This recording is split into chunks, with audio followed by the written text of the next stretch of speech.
TikTok, time to rock. Good evening, good morning, good afternoon to everyone who's watching from all over the world. It's your friendly neighborhood philosopher here and the guy who can't decide whether he's Turkish or German, but either way, he wants to carry a weapon at all times. The apostate prophet. Oh, yeah, that's me. How's everyone doing? Good. How is everyone else doing? Good. Sorry for the delay. That was roughly 4 minutes of AP being late and 6 minutes of me having technical difficulties. I only use this desktop for one thing, live streaming. And so there's no scenario where I want to get an actual buy a new one for live streaming purposes. But I don't know why. This thing has problems all the time. Every new upgrade of everything, it's like the computer can't take it anymore. But I'm pretty sure that I was only 2 minutes late, but that's otherwise. Yeah, but didn't you then leave to go get your yarmulke and sword? Oh, yeah, that's true. Yeah, so that's why I added it all up. I added up all the delay caused by you. Dude, I didn't attack you. I said 4 because of you and like 6 because of me. I took most of the blame, even though we really know it was all your fault anyway. I actually just went to get a drink, but then on the way of getting a drink, I also saw the yarmulke and the machete, so I just put them on randomly as well. And your little crucifix? Oh, yeah, that too, yeah. Hey, what's going on? What's up? Hey, so are we going to talk about the bishop today, or? Yeah, he came back. I was well, we were preparing this show for one where I was pointing out that there are all these sort of short topics that you can cover in 10 minutes and stuff, and I didn't want to do an entire live stream on some short topic, but there were a bunch of short topics, so we were just going to cover a bunch of short topics in this episode. And then I was like 2 minutes away from setting up the live stream this morning before I went to bed, and then saw they just posted the new sermon of Bishop Mar Mari Emmanuel, which means that he was out. He was out. He was out of the hospital, out of recovery. That's good. Somebody in the chat just said AP is cosplaying as Benjamin Cohen. What's wrong with you? They're saying we got a Jewish crusader. Yeah. Oh, look, here we go. Apostate Aladdin would be very confused right now seeing AP. Just imagine. He would probably make a video. It's like, and to me, it doesn't seem like he's joking. It seems that he's very serious, and I do not understand to what it has come. Joking. This is obviously something very serious. Just imagine.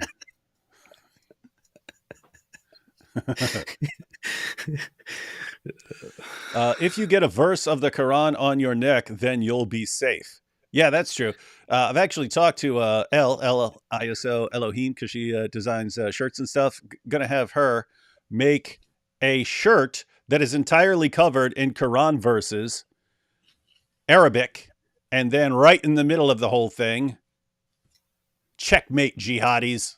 That's it. That's all I was gonna say. Checkmate jihadis. They can't kill me without putting a hole in the Quran. They don't want to do that, do you? Nah.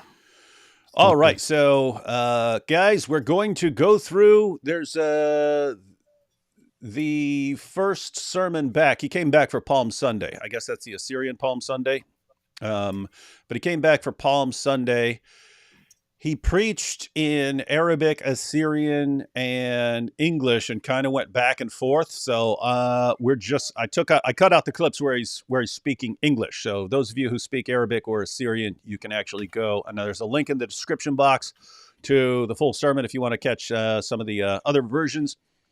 And there's a link to the Church of the Church of Christ the Good Shepherd, I think is the church's name. They have a YouTube channel, and the website is in the description box. Got the links all there.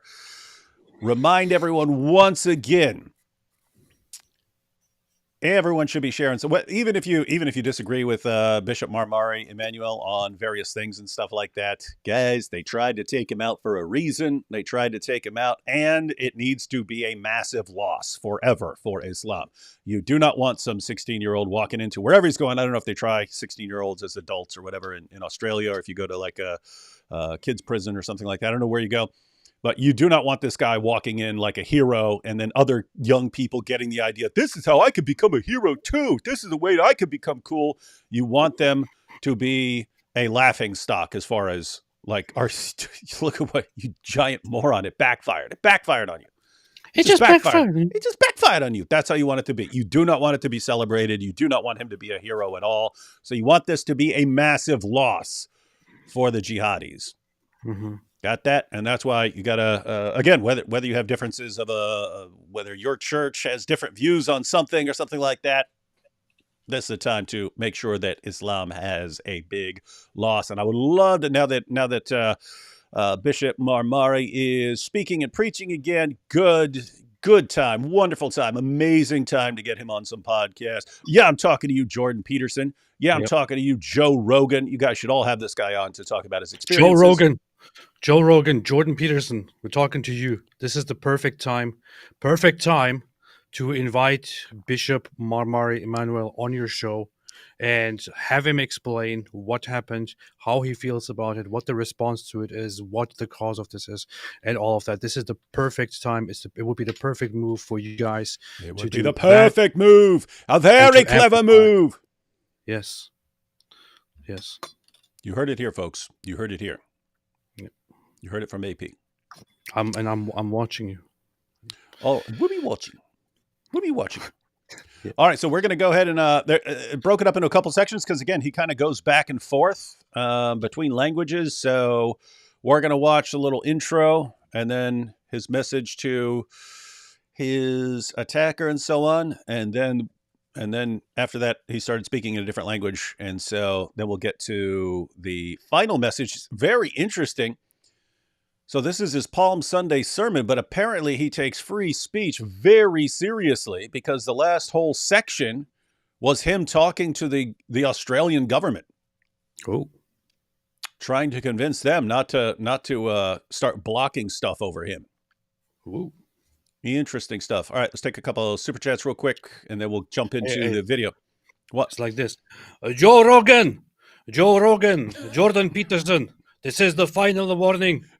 Final warning. Invite that on my channel. Bishop. It's like it seems like 60% of YouTube censors do not understand joking at all. At all. No, you said it right here. No, we're joking. Oh, you can't prove it. We're joking. Like, are you stupid? Are you this stupid? Been dealing with these guys for years.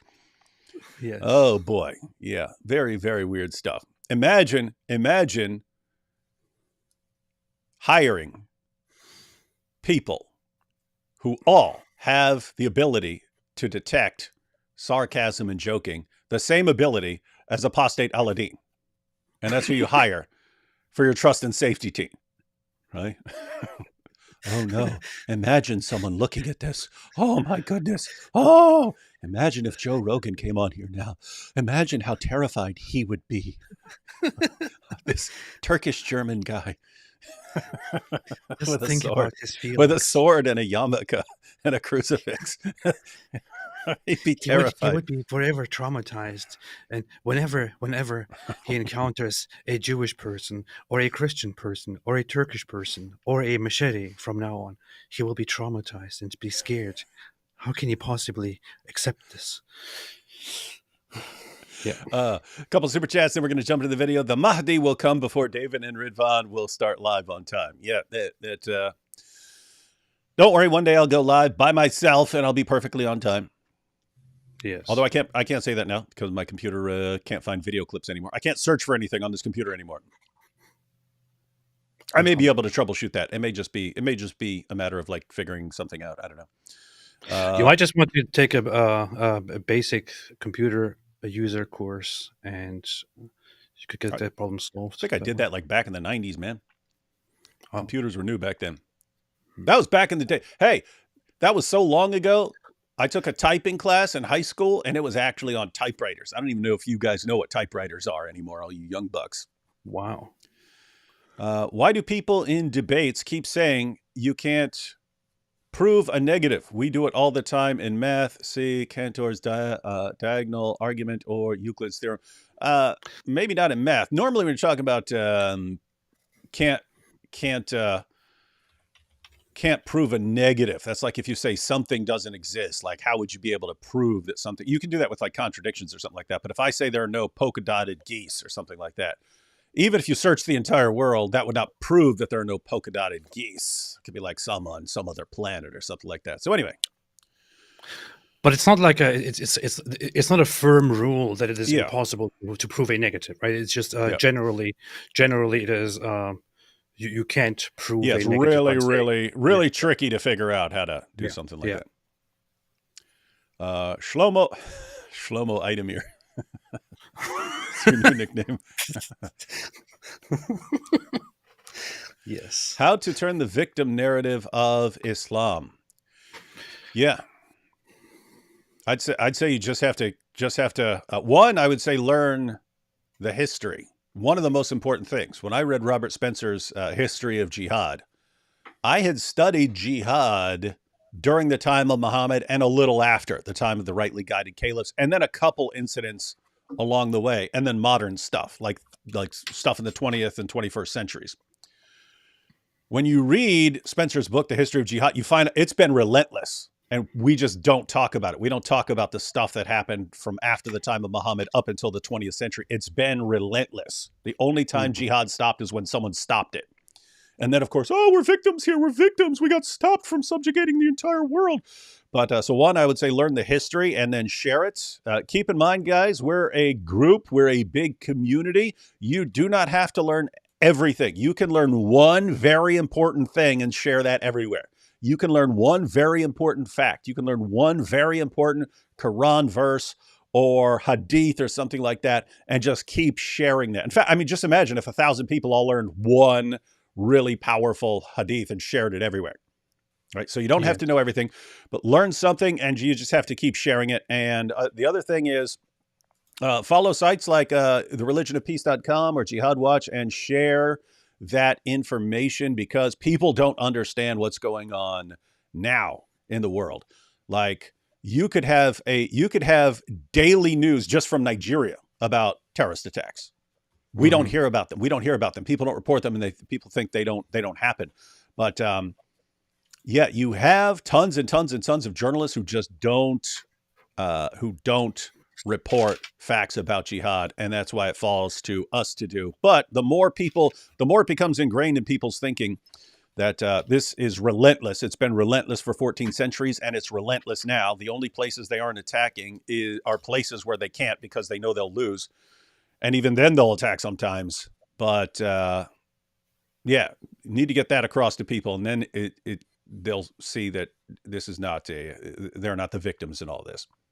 They're not. Champ.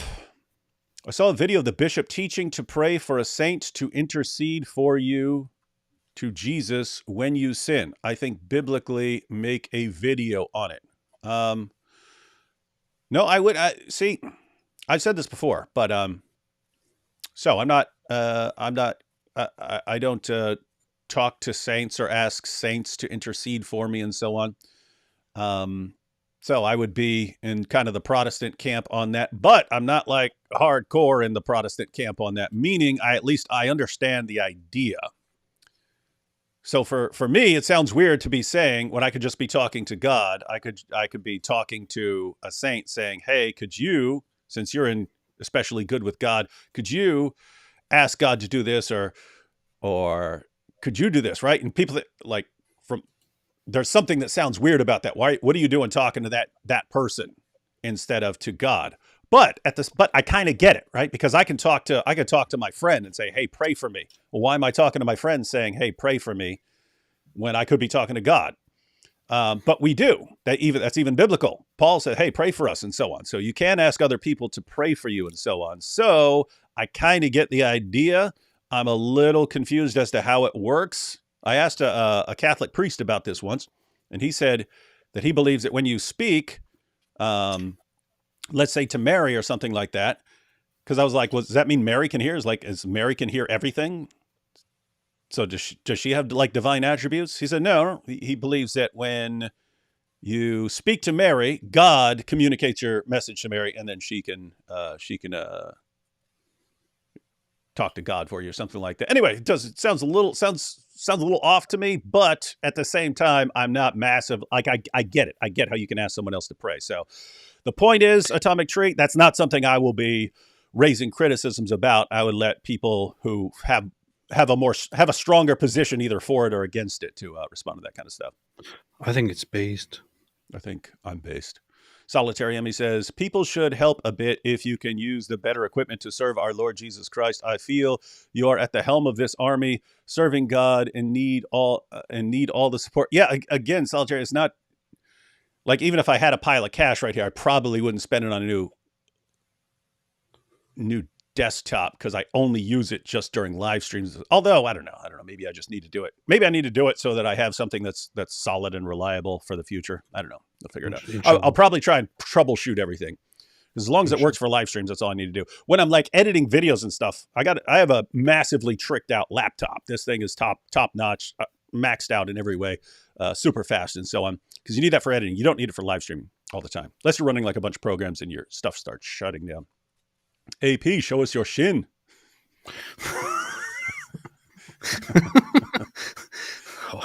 Yeah. I'm not Allah, man. How obviously false is Aum Shinrikyo in your opinion? I do not know. I don't know who that is. Do you know who that is? Do you know who Aum Shinrikyo is? I want to say yes. I mean, it is a Japanese thing. What is that? That was a cult, I think, but I don't know.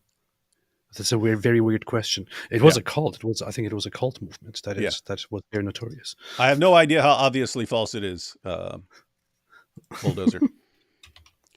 Don't mean to alarm you, but this AP guy might be a Turk. I've been wondering that myself.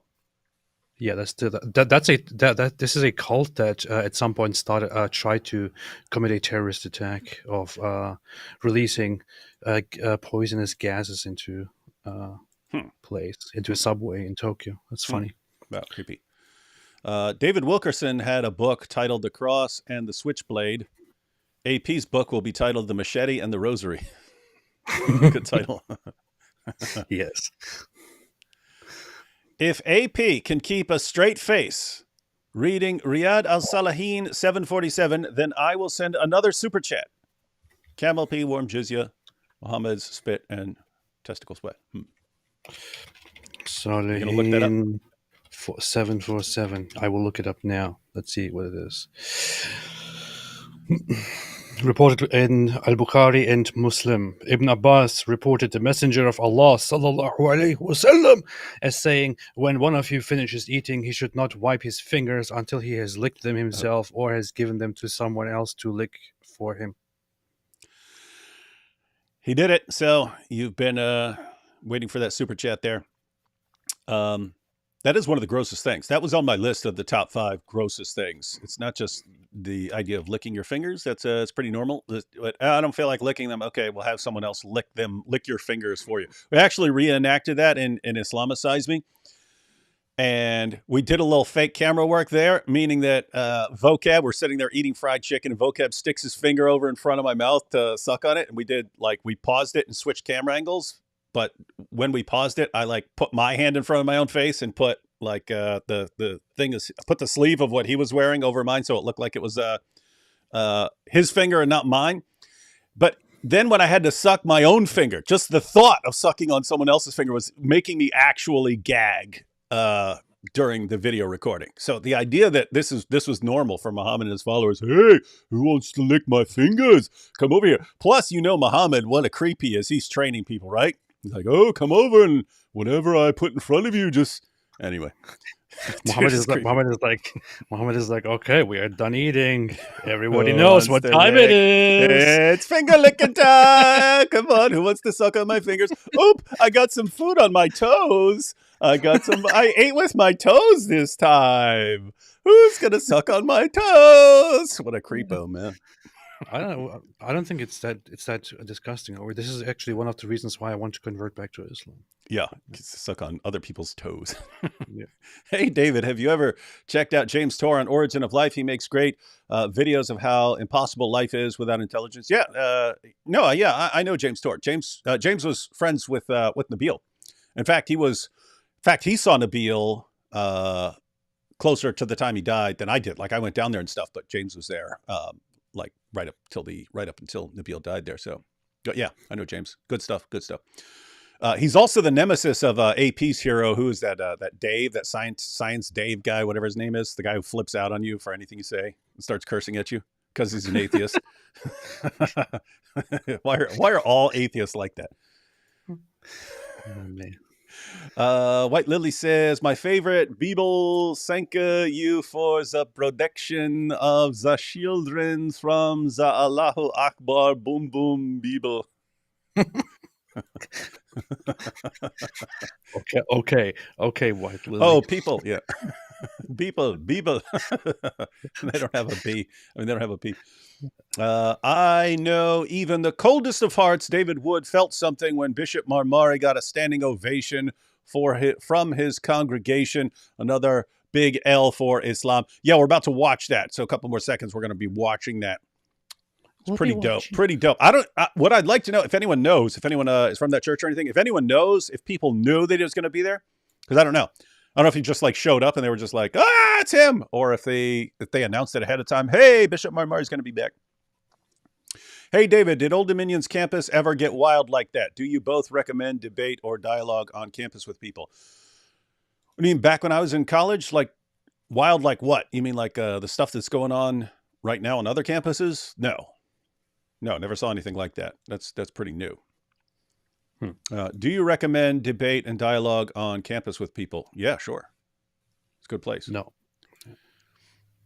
I was watching the What Do You Mean Dahmer interview, and his change of reasoning was very similar to D. Wood's. Also, it destroys both AP and IP, so maybe react to it someday. Yes, it does destroy both the P's, the P brothers, AP and IP. Wait, what? I'm watching the What Do You Mean Dahmer? Yeah, I don't know which video that was, but I'm guessing McCrae. That's What Do You Mean? I'm guessing he made a video about Jeffrey Dahmer that I didn't see. Did you diss my hero Jeffrey Dahmer? Huh? Did he make a video to diss my hero Jeffrey Dahmer? I'm guessing made a video about Jeffrey Dahmer's conversion. Oh, okay. Well, that's good. See, some people actually change their minds instead of just mindlessly agreeing with atheism forever and never changing their minds about anything. Yeah. I can't wait for the Holy Spirit to encounter AP. Will be epic. 2 great warriors for the kingdom of Christ. Indeed. Assyrians get targeted by Muzzies, but no coverage. Well, it's really creepy because, so we're not just talking about the bishop there. I mean, there were actual genocides against Armenians and Assyrians and so on. And we just don't talk about those things. Keep in mind, Muslims still complained about the crusade. I mean, they had actual genocides in the 20th century. We don't talk about those things anymore, and you're not even allowed. And then you see and Bishop Mar Mari's, we're going to see, Bishop Mar Mari talks about this. When he's attacked, the Australian government tries to shut down news about it globally. That's what they're trying to do on X. They're saying no one can be allowed to see this anywhere. And they're like going to court over this stuff to keep this from being known. It's like, are you insane? You can't talk about this. That's true. I talked to AP's friend Ali Dawa today. Lol, that's good. That's good. Probably posted a comment. That'd be funny. Hey guys, stay based no matter what. Yes, we will. We will always stay based. Shield Maiden for Christ. Actually, have a bunch of super chats here early on. We might have to just go to the video. Otherwise, we will be waiting too long. I actually like covering some of those at the beginning because it takes everyone several minutes to log on because we send out the notifications and so on. So I like kind of goofing off at the beginning instead of jumping right in to something. But let's see. We'll do this one. Let's get Robert Spencer to 50 patrons. I'm getting History of Jihad in the mail tomorrow. Love the Palestinian delusion. Yes, guys. Support Robert on Patreon. He does a lot. I know you see him in the videos, and it's just like him in his robe. He actually has a bunch of people that work for him to to post stories about what's going on in the world on jihad. There's so much jihad in the world. He has a team and so on. So it's a lot of stuff. Anyway. All right, let's go ahead and jump into this video. We have more super chats. We'll get to those, but let's check it. Hey, guys, want to see something awesome? Want to see something really awesome, AP? Yes. All right, check this out. Check this out. You walk into church. I know you wouldn't know what that's like. You're like, what's a church? Hey, am I going there for jihad? Why are you walking to church? You walk into church, you sit down, and then all of a sudden, this happens.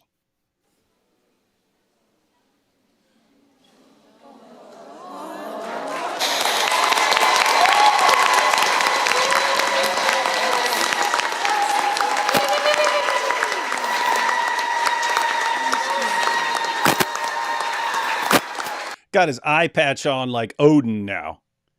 Yeah. I saw people saying Snake Plissken from Escape from New York, but he has more of a Odin. He has more of a Odin from the Thor movies vibe. All right, you got an eye patch. He has an eye patch. Let's watch that again, and we'll do it right this time. Here we go.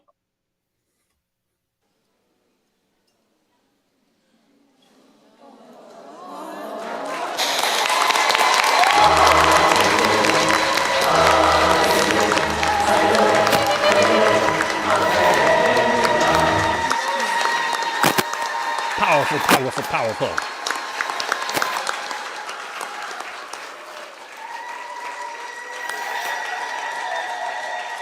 It's fine. They do their thing. What's that? They do the ululating, whatever. That's whatever, however you say that. Yeah, you know. What's crazy is I watched Ken Burns's entire Civil War series documentary when I was locked up, because they had it in the prison library there, and you couldn't watch much of what you wanted to watch and stuff. So I went down there and I watched that. But they actually had some recordings somewhere from some survivors of the Civil War, the U.S. Civil War, and it was people who were talking about what was called the rebel yell. It's what the rebels would yell when they were coming at you, and these guys said, anyone who says that he ever heard that and wasn't scared has never heard it. But it was what's weird is it's kind of like that. It's kind of like that, but it's a bunch of guys charging at you with rifles. Oh yeah, yelling that. But it was kind of this. Anyway, it's apparently pretty terrifying. But here it's pretty cool. Matter of fact, this is a celebratory sound. Yeah, I can't resist. Got to listen to it one more time. I can listen to it 50 times, but.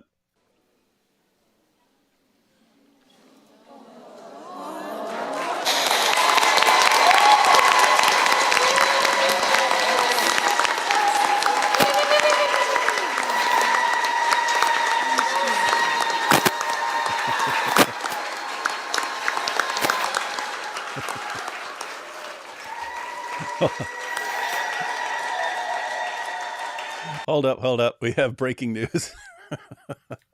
Where'd it go? I just lost it. Huh? Watch this. Where'd it go?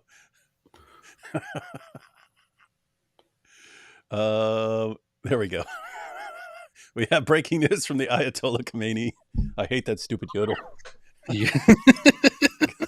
Guys, just keep in mind, whenever you make that noise, you're offending the Ayatollah Khomeini. That's funny. Wait, we have another one from him. Ayatollah says it sounded like screaming. No, this is the only kind of screaming that the Ayatollah likes, beside the screaming of little kids. He likes this screaming. All right.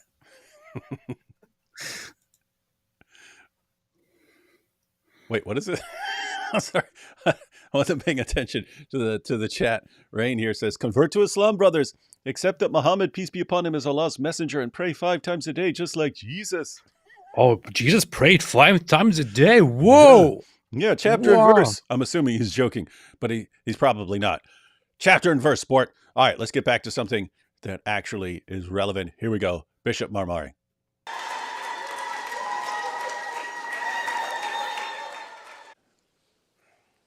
In the name of the Father, and of the Son, and of the Holy Spirit, one God. Amen. May this holy and blessed day, the day of Hosanna, Palm Sunday according to the church calendar, may the Lord Jesus bless every Christian who is celebrating Palm Sunday today, and those who have celebrated it earlier. In Christ we are one. In Christ we are always united, regardless what our differences are as far as theological, dogmatic, or canonical differences, but in Christ we are always united. You guys hear that? That's such a good message. That's like, because I started off by saying, hey guys, even if you have some differences and stuff like that with his views, and then he starts off saying, hey, even if you celebrate this on a different day because you're from a different group, in Christ we're all one. Good stuff. That is a message that people need to hear. No, but they put their flowers on this side of the altar, and at my church we put them on that side of the altar, so we have to be enemies forever.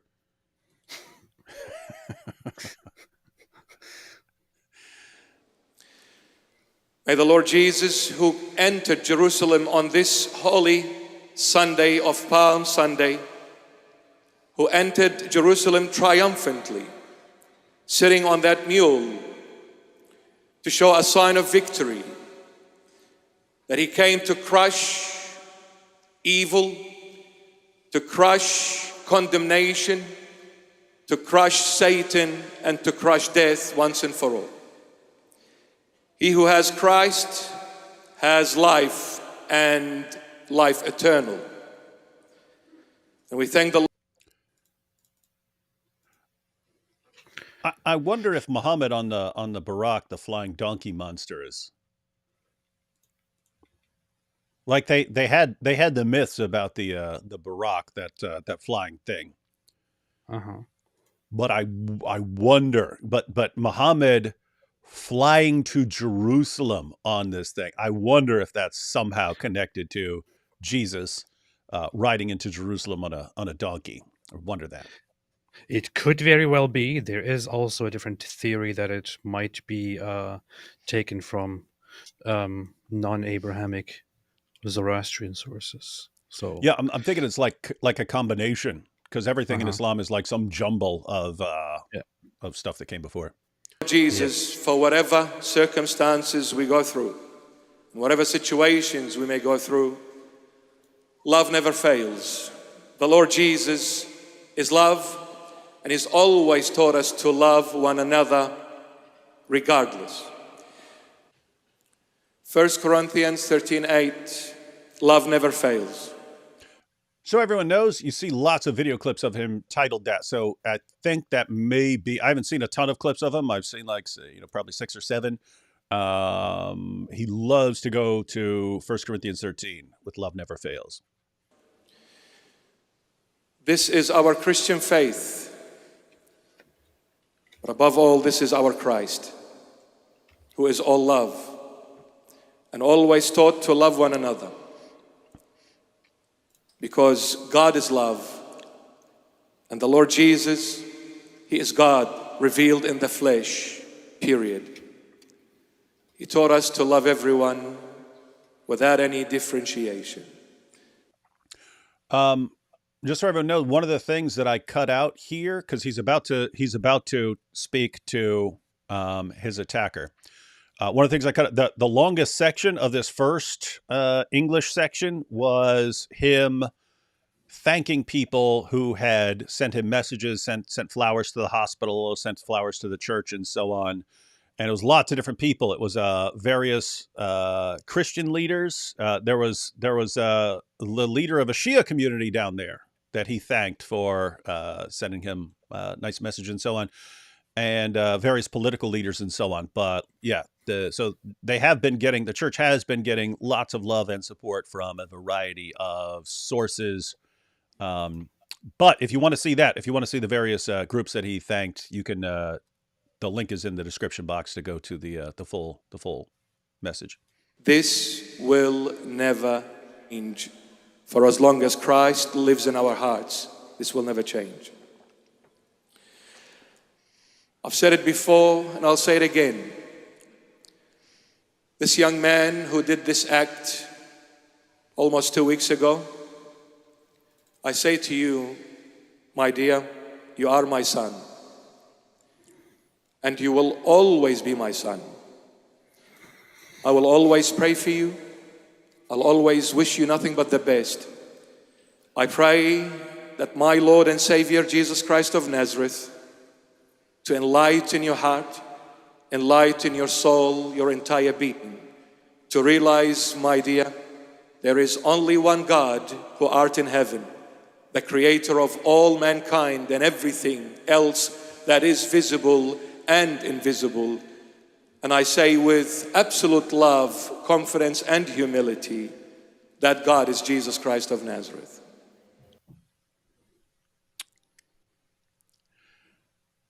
I would love, and I mean love, to see Bishop Mar Mari Emmanuel sitting down in a room with that 16-year-old who attacked him for a little conversation. And part of it would be funny. You are my son. You're not my dad. You're my son. I said you're not my dad. I'm going to kill you. It'd be awesome. It'd be an awesome illustration of the different views at work here.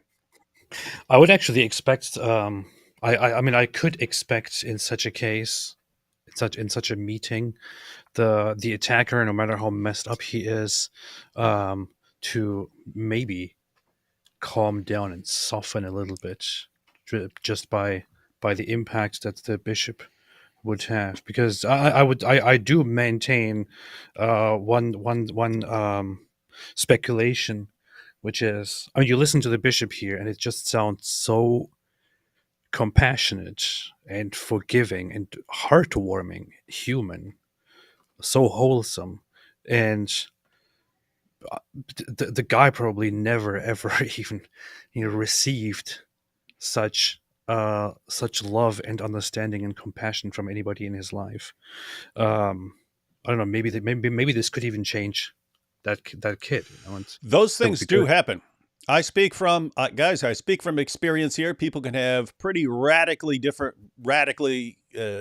views over time. There can be things that happen that completely change a person's view on everything. Mm-hmm. And yeah, especially we don't know much about this kid, and we may never know much about this kid because since he's underage, they don't report a lot of what they know. They don't even, as far as I know, they haven't even been reporting his name unless that changed. But so we're not going to know a lot about the kid unless he shares it at some point. But I mean, we don't know what he knew about Bishop Mar Mari Emmanuel, because apparently there were other people involved in riling him up and so on, because a bunch of other people have been arrested during the investigations. But I mean, this could have been a situation where I want to wage jihad against evil people. And they could have just, hey, there's this bishop over there who he just says all sorts of messed up stuff about Muhammad all the time. What? Could have been something like that. Could have been not really knowing much about him. So yeah, guys, think about the wisdom here. We want the attacker to fail miserably. We want the attacker to face justice. But would we also want the attacker to repent, turn away from that stuff, turn away from Islam, and come to recognize that he was wrong and that Jesus Christ is Lord? Absolutely. That is something that every Christian and Muslim in the world can agree on. And atheists too. Everyone can agree on that. We all want the world to move forward in this way. Yeah, exactly. All right. But you are my son, my dear. And the Lord knows it is coming from the bottom of my heart. I'll always pray for you. And for whoever was behind this act, in the name of my Jesus, I forgive you, I love you, and I will always pray for you. For me, it's a priceless gift that I am not worthy of, I pray the Lord accepts it.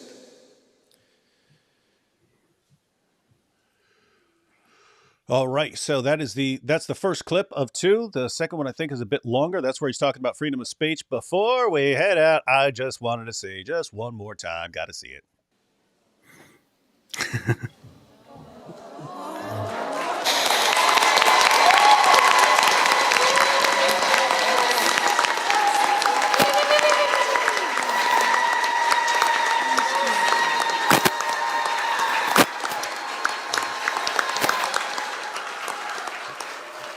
Just had to drive the Ayatollah crazy one more time. One more time. One more time. Hey, pay your jizya. Pay your jizya said, first Salman Rushdie, then this guy. Is freedom of speech banned in Islam? Yes. Yeah, What? you don't. Yeah, you are not allowed to criticize Muhammad in Islam. That's a big no-no. Yeah. Oh, Islam. This has nothing to do with Islam. Islam condemns violence In all forms. in all.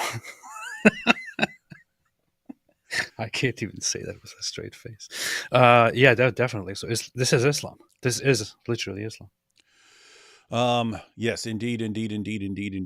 But I love the example of Salman Rushdie, and that they had like back-to-back total fails.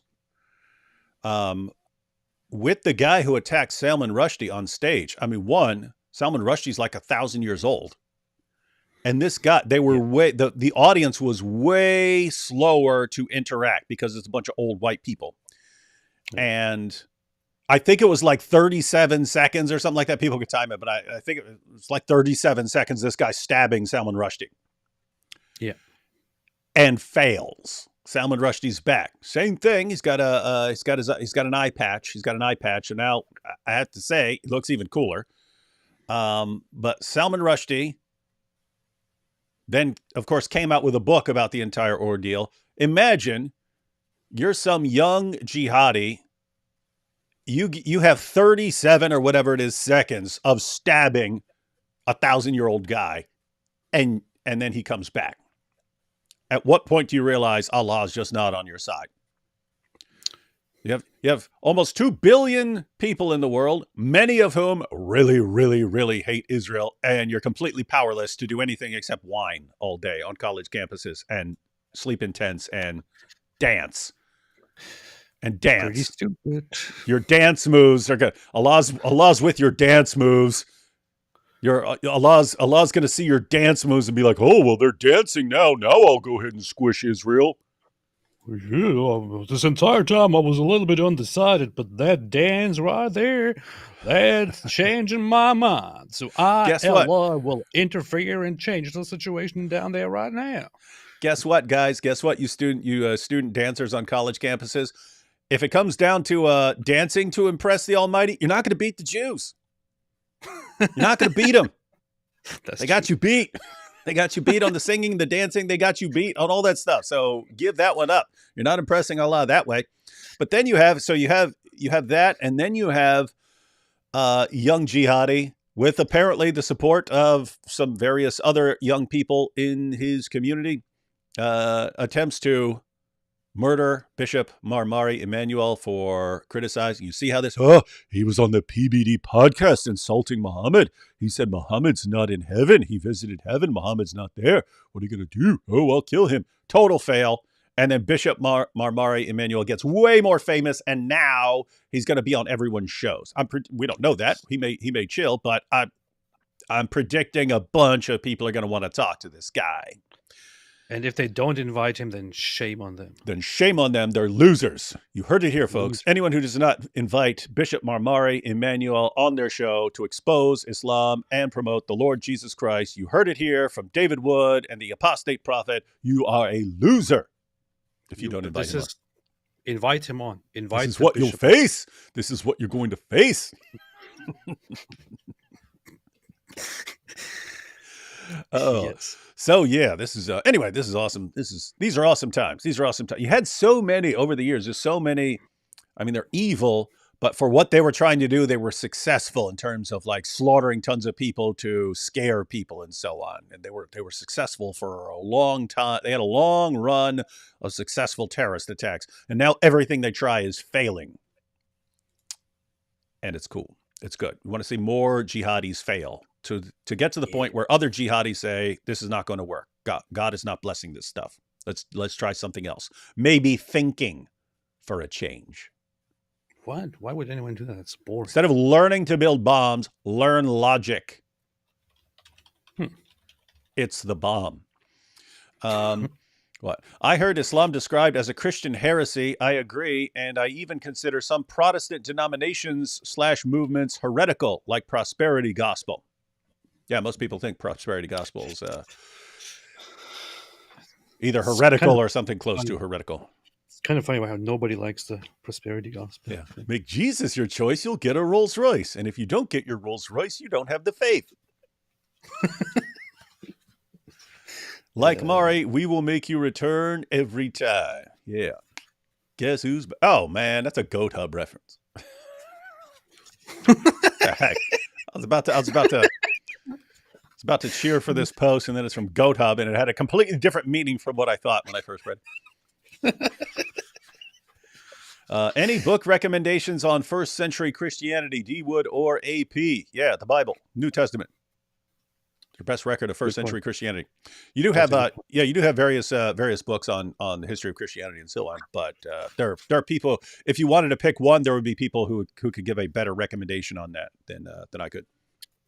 For the person who said for the chat who said Islam as a Christian heresy, there is always this book, good reference, Saint John of Damascus writings. Which has a whole part dedicated to heresies, and it does there mention the Ishmaelites here, the Ishmaelites as a heresy, as a Christian heresy, and goes into that, and what it describes there is basically Islam. So this is how early Christians understood Islam, that it's just a heretical Christian movement, and later then began to take it seriously as a religion, a very corrupt religion. Yeah, and you can see why people would think that, right? I mean, the definition of a Christian heresy is something that has a bunch of Christian teachings in it, but denies some of the core doctrines, like essential doctrines. And you get Islam, and it's like, oh yeah, we believe in God, we believe in the prophets, we believe that Jesus is born of a virgin, we believe that Jesus is the Messiah, we believe that he's the Word of God, we believe that he's a spirit from God, we believe that he is the Messiah, we believe that he's going to return. It's like, oh wow, you sound like Christians. Oh yeah, but he didn't die on the cross, didn't rise from the dead, and he's not Lord. Like, oh, heresy. That's heretical. So yeah, you can see why people viewed it that way, and that may be correct. That may be the correct way to view Islam. APD Woods, seen the video? She was 9 years old. Are you joking? Like 90 times. No, somebody actually got in touch with the guy and conducted an interview with him. I saw it briefly yesterday. How long was it? Hey, maybe we should go through it. Maybe we should go through it during a live stream. We should, or we could just get in touch and have the guy on. Have the guy on. Play the original clip like 90 times during a live stream. That'd be good. Some people think AP is becoming a Christian, but it's actually D. Wood who's becoming a lateist. Atheists are now called lateists. What a terrible cult. Controlling us by making us wait. Reposting myself because you don't read early chats. No, I don't have access to the early chats. If it happens before we go live, it does not list it. Hey, well done, AP. Pretty good for a donkey brain. Oh, thank you. It's funny that there are people. It's very rude, guys, calling atheists donkey brains. It's true. Yeah. But mean. Yeah. Don't always do it. Shake your... Someone's already gone with the channel. Shake your booty, Jewish pirate. That's from this stream. Yeah. You got your yarmulke. That was quick, man. That was quick. AI Bog, thanks. Yes. David, have you ever thought about coming to Orthodoxy? Not really. Send me location. I have to say, if I lived down the street from Bishop Mar Mari Emmanuel's church, I would probably go to that church. And then over time, who knows, I might become Orthodox. I don't know. I don't know what would happen. But no, it's not. I don't sit back and I have to go out and join some group or something like that. Isn't it so crazy that Joe Biden still hasn't addressed the college campus situation? What you mean is whoever controls the teleprompter hasn't addressed this situation. But yeah. That's a fair point. Wait, now we've got people explaining this to us. Shrinrikyo was a doomsday cult started by Shoko Asahara. They flooded the Tokyo subway with sarin gas. Yeah, that's what you mentioned. That would, I guess this is for being in the running when we always talk about Muhammad being the most obvious false prophet ever. And then some other people say no Joseph Smith. And then you say no Jim Jones and stuff like that. I guess Bulldozer here is trying to put that in the running. Sarin gas was a nerve gas, by the way. So doomsday cults suck, but there's something kind of cool about them, right? Like, Islam was a doomsday cult. It just changed. What does the goat say? I'm a goat. I'm a goat. What does the goat say?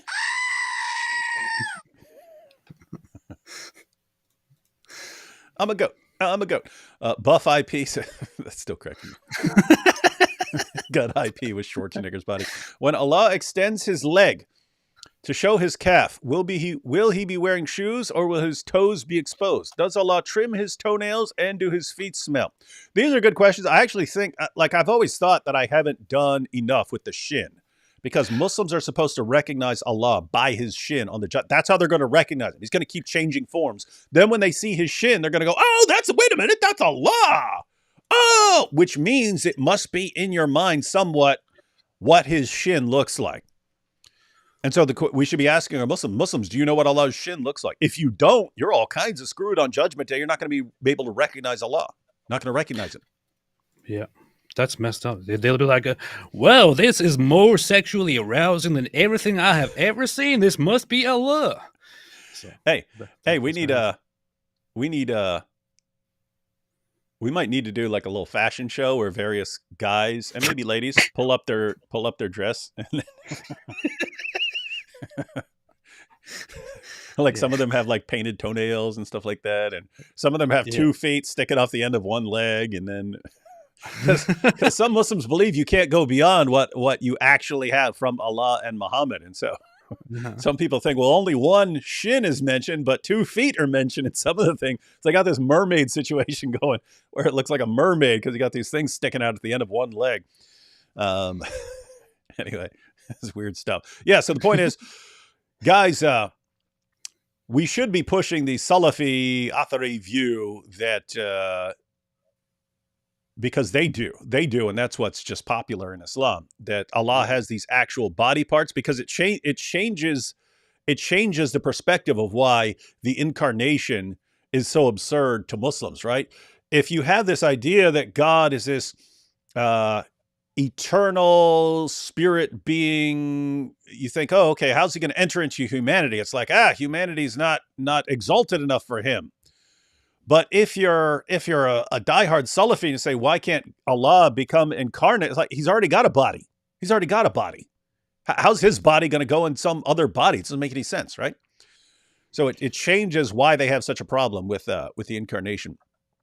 It is so stupid because the Athari or the Salafis, they're supposed to be the ones who adhere to the most traditional, most orthodox understanding without further going into speculation, without asking how. That's how it's historically known. But then they are actually presenting a whole new weird spin on things and saying, oh, it says this, therefore it must be like this and nothing else. You can't add anything else to it. The traditional understanding was not that. The traditional understanding was not, oh, okay, the Hadith, the sources say Allah has one leg, so therefore he probably doesn't have a second leg. No, it was that these descriptions are not things that we ourselves as mere human beings can concern ourselves with and cannot further understand. So we will take those as descriptions that are beyond our comprehension and just go with that. That was actually the mainstream traditional view, but these supposed traditionalists or ultra traditionalists corrupted that whole thing and turned it into this giant comedy club. Yeah, pretty funny. It's funny. AP, you look like Cartman if he was Turkish. No, he doesn't. I think the What? thing with the yarmulke, you look like you're wearing a winter hat or something like that. Oh yeah. Not seeing it though. Anyway, I did caveman not activity. Caveman activities with his cave entity friend. Yep. Based. Just got my first paycheck, so I came straight here to pay my jizya. We'll just say jizya. That is good. You have protected yourself from being killed. Finally, we have from Apostate Boohoo, David, what if Mari's attacker joins the stream and sees you celebrating his return? He may be offended and turn away. Be more considerate. Yes, advice taken from Apostate Boohoo. Nice.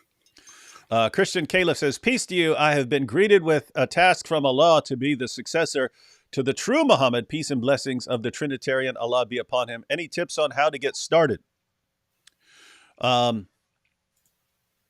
Yeah, I mean, if you're the successor to the true Christian Muhammad, sent to clean up the corruption of the false Caliph Uthman, who corrupted the true Trinitarian teachings of Muhammad, then yeah, learn really well what Muhammad originally taught and go around preaching that to people who think they're following him when they're actually following the corrupt teachings of Uthman. The thing is, you have to make it somewhat enticing, and you are dealing with So if you are dealing with people who follow Islam, you can't just go there with pure logic and scripture and history and belief and all of that. You have to mix in something like I don't know. You get to have sex with so many different women. There will be special creations for you that you can have sex with that are beyond anything you have ever seen, and so you have to throw in some sexual promises in order to get people's attention. So you have to work on that. Mm-hmm, mm-hmm. Muhammad making Aisha lick his fingers. Gross. Yes, indeed. Yeah. I mean, keep in mind, there's all these creepy passages about, and when he would have the cup, when Aisha would drink from the cup and she would pass to Muhammad, and then he would put his lips in the same spot, and she's nibbling on a bone from dinner, and then she would hand it to him, and then he would put his mouth on the same spot, and like we saw Rosie going, oh, it's so romantic. It's like we're sitting there going, are you freaking kidding me? Your child bride. I mean, it wouldn't matter who it was. It wouldn't matter. I could be eating the most delicious steak in the world and nibbling on the bone. It wouldn't occur to me, hey, wifey, I just slobbered all over this thing. You want some of this too? Oh, sure. It's just disgusting. But then when you factor in that you've got a child bride there, and then there are all these passages about once she finally reached puberty, and then she'd be on menses, and then he wants to fondle them during menses. What the heck is wrong with this guy, man? Pretty creepy. Christopher says, Ecclesiastes 3:14, I know that whatsoever God doeth, it shall be forever. Nothing can be put to it, nor anything taken from it. And God doeth it that men should fear before him. Isn't that your favorite Bible book? It is. It is. Whenever someone says Ecclesiastes, I'm like, yes, that's based. Yes, that's based. Here we have Chief sitting turkey. Sitting turkey, that's good. What programs are people using? They just come up with all these, like Buff IP and Chief sitting turkey. Can AP at least admit Zionists lie too? Just today saw one saying Muhammad raped a 6-year-old girl when he actually raped a 9-year-old woman. Yeah, we have to admit that that Zionists, like all others, are unfortunately humans, at least as far as I understand it. So they can definitely make such mistakes. So when even a Zionist argues that Muhammad actually raped a 6-year-old, you have to correct it and say, no, it's actually 9-year-old. He married at 6 and then the act of graping at 9. So yeah. Unless you count some of the fondling stuff, which he may have done before that. Unless you count, unless you're putting that, in which case the Zionists may be entirely correct. Depends on what you mean. Yeah. Oh, by the way, whoever yesterday recommended that grapist video where they're advertising a grape soda, the guy's running in, I'm gonna grape all you kids. That video was pretty hilarious. I looked up who that was. It actually was a comedy troupe. It was a comedy troupe called like the whitest white guys ever or something like that. They started in the 90s. The leader of the group died recently for some reason because I saw everyone saying rest in peace. That's nice. Golden Falcon says, God bless y'all. Glory to the Father, the Son, and the Holy Spirit. Praise be to Jesus Christ. Amen. Amen. Yeah, you heard it there. You're a Christian now. Ha ha. Too late. No takebacks. Harlots Anonymous says, Brother D, can you speak on where Hatun was? No. She posted a vid a couple days ago. AP, atheism doesn't love you. Jesus does. And so do we Christians. Good point there. That's a good point. That is true. As far as Hatun, no, I'm not sharing anything that Hatun herself does not share. This brain is a vault.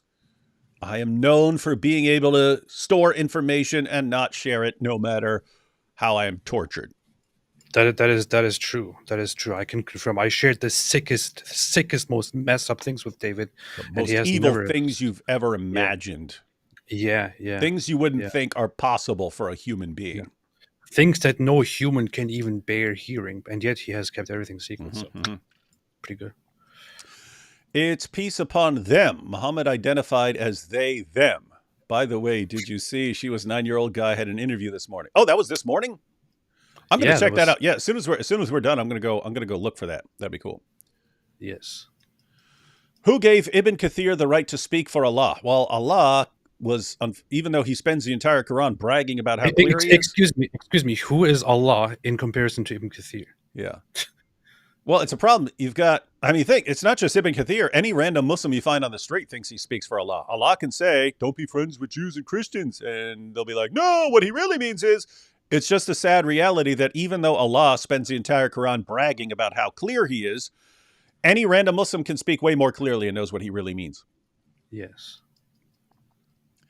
Here we have the Ayatollah again. The yodel originates from Muhammad's flight on Buraq.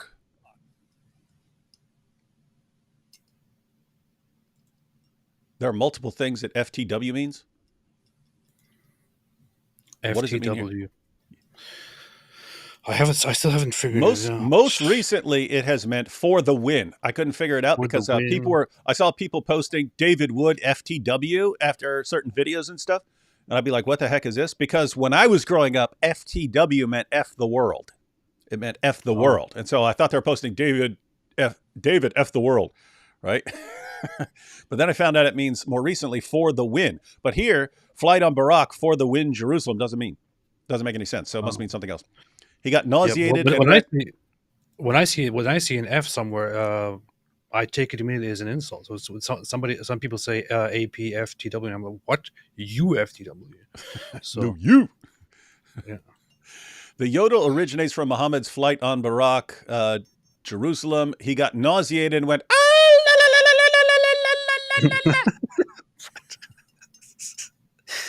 That may be true. We don't have the most reliable historical records, but who are we to argue with the Ayatollah Khamenei?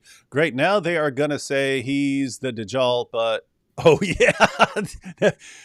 We don't know the situation. I don't know that. I haven't seen any updates. Maybe there are some. I don't know the situation on his eye. I don't know if he had like some surgery because of partial damage, but his eye's going to be okay, or if it was like something around the eye and they're just keeping the eye covered or something like that.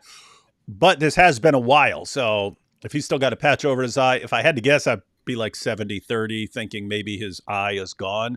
But yeah, now they're gonna say he's the Dajjal because he's got one eye. But it's not entirely sure because Salman Rushdie has a much more severe injury, and his eye is like really that's dangling out. He can't see anymore. It's totally gone. So that's the live stream we need to do. Who's the Dajjal? Will the real Dajjal stand up? Please stand up. And we've got Bishop Mar Mari Emmanuel with the eye patch, Salman Rushdie with the eye patch. What? Yep. What? You know how crazy some of these guys are with this stuff? Rivka Barry. Remember Rivka Barry? She was way before your time. No. She was a teenage girl. This was back, I don't remember, 2008 or something like that. It's like 2007, 2008. She runs away from home. And then a Christian couple takes her in to give her shelter because she'd been messaging them saying she'd converted to Christianity, and her father found out and said he's going to kill her. So this couple's like, well, if you want to get out of there, we'll take care of you. And so she does. And then anyway, there's this massive hunt for Rifka Berry, and all the news and all the media. Look at these evil Christians brainwashing this little girl and destroying her wonderful family. And the father's saying, what? I would never hurt anyone, and so on. And so there's a question of what you do in this situation. There was this big push. You got to send her back. And she's saying, he said he's going to kill me. I've become an embarrassment to him for leaving. It's not, why are you doing this? And, but anyway, she had one blind eye. She would just wear her hair over one side of her face, because she had one eye that was caused when she was a kid. Her brother hit her with a toy and blinded her through one eye, and so on. But I saw Muslims in the comment section when she became a big deal. Could this be the Dajjal?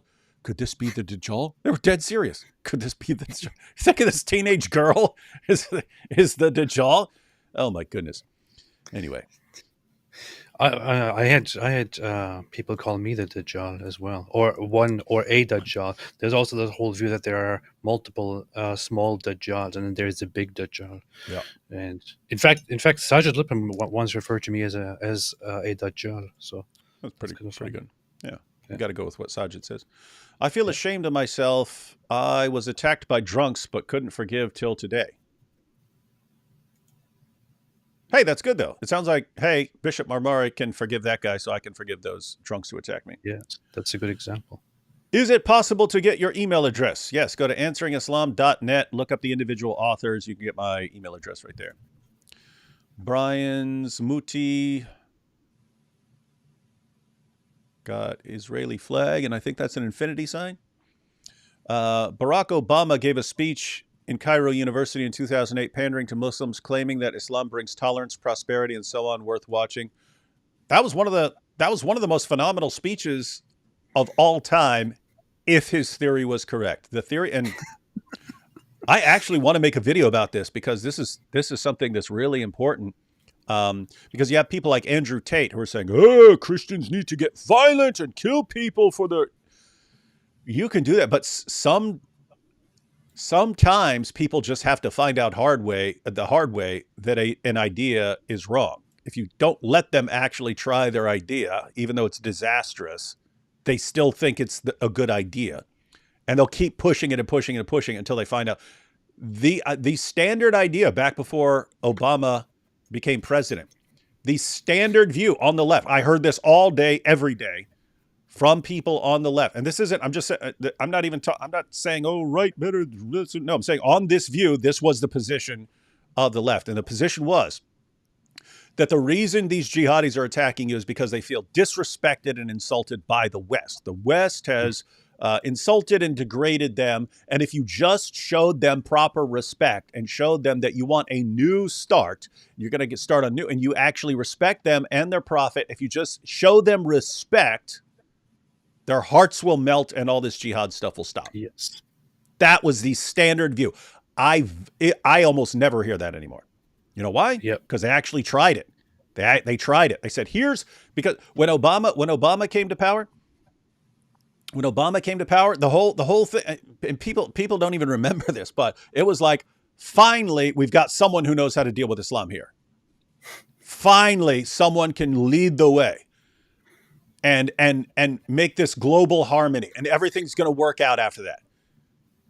And then he goes and gives this epic speech where he's praising everyone and praising Muhammad and peace be upon him, this and peace be upon him. People are cheering like crazy. What was the actual outcome? Did you get the peace that you wanted? Did you get the was this the end of jihad? No, they smelled weakness. You got ISIS. You got civil wars in multiple countries and stuff like that. They smelled weakness. and they went off. So the result was tons and tons and tons of people suffered and died and got killed and raped and so on because of that, because of someone in the West thinking, oh, my idea will work. And that's because I heard this in my college, because I heard this because I heard this at Columbia University, and they're right about everything. Because I heard this there, this will actually work in the world. And you go and you get tons of people killed. But it was worth a try. So yeah, the light at the end of the tunnel is people found out that was a stupid idea. The problem is people come up with stupid ideas, and every single time they get to implement one of their stupid ideas because they get the power, ends in disaster for lots of people, but not the person who put the stupid idea out there. Right? Obama's not suffering because of it. He's rich, multimillionaire. He's good to go. It's the Yazidis and the Christians and the Muslim minorities and stuff like that. They're the ones who had to suffer. And so you wonder if anyone's ever going to get to a point where they realize, oops, maybe the idea in my head should not be implemented in the actual world because I don't actually know what I'm talking about. That's too complicated. Very, very complicated. AP is unhinged today with that machete. Yes, he is.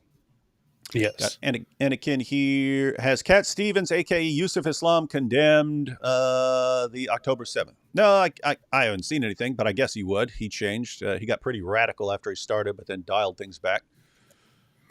I haven't seen anything from him. He's not very, very loud and very much out there, but I don't know. Hey, you missed Chag same ack from my super chat. I don't know what that means. You know what that means? Chag Sameach from my super chat. That means happy. You don't know anything. Jesus is king. It means happy holiday. Oh, okay. Well, that's good then. Jesus is king. Mo is dead meat, indeed. Bill Warner's works are great value for your followers wishing to gain understanding of Islam. Booklets and other literature, easy to understand with maps, charts, and stats. Website found at his YouTube vids is a good start. Yeah, Bill Warner's, he's one of the guys who was doing it for a long time. And I forget what his background, he was like an engineer or something like that. But when he became interested in Islam, he started putting together massive amounts of statistical information on things and stuff. So good stuff. What happened to him? Is he still around? Who? Bill Warner is still around. I'm guessing. He's still around. Happy Passover. Thank you. The stupidest group in America is the Fauci cult. If you're still afraid of a cold from 4 years ago, then you admit you're out of touch with reality. No, the worst thing in the world is getting COVID. Sharpen the sword. I have to say, no disrespect, but if you're still stuck on that, then I would say you are out of touch with reality. Yeah, I haven't even heard about COVID in a while, and this guy's bringing it up again. So you're obsessed. Yeah. You're obsessed. Are you the real obsessed one? I'm just joking here. Melvin's Joy said, hey, sharpen the sword with Momo's leather strap. You can't sharpen a sword with an eyeball, Melvin's Joy. Do you not know what the leather strap is? Come on. Who sharpens a sword on an eyeball? How many dollars would one have to pay on Islamic OnlyFans to get Allah? Oh, I wanted to get to this one. I saw when it popped up. I was like, oh, this could be a sketch or a video. How many dollars would one have to pay on Islamic OnlyFans to get Allah, subhanahu wa ta'ala, to show you his shin early before Yawmiddin? That is what all the prayers are for. If you do the 5 daily prayers properly, that's basically your payment. Yeah. Wouldn't that be a fun video? Allah's OnlyFans, and it's just him lifting up his... That's all you ever see is him lifting up his dress and showing his shin. Huh? Yes. That would be good. I don't know if I want to make a video or someone actually wants to make some sort of OnlyFans account. It's just one video of Allah raising up his dress and showing his shin.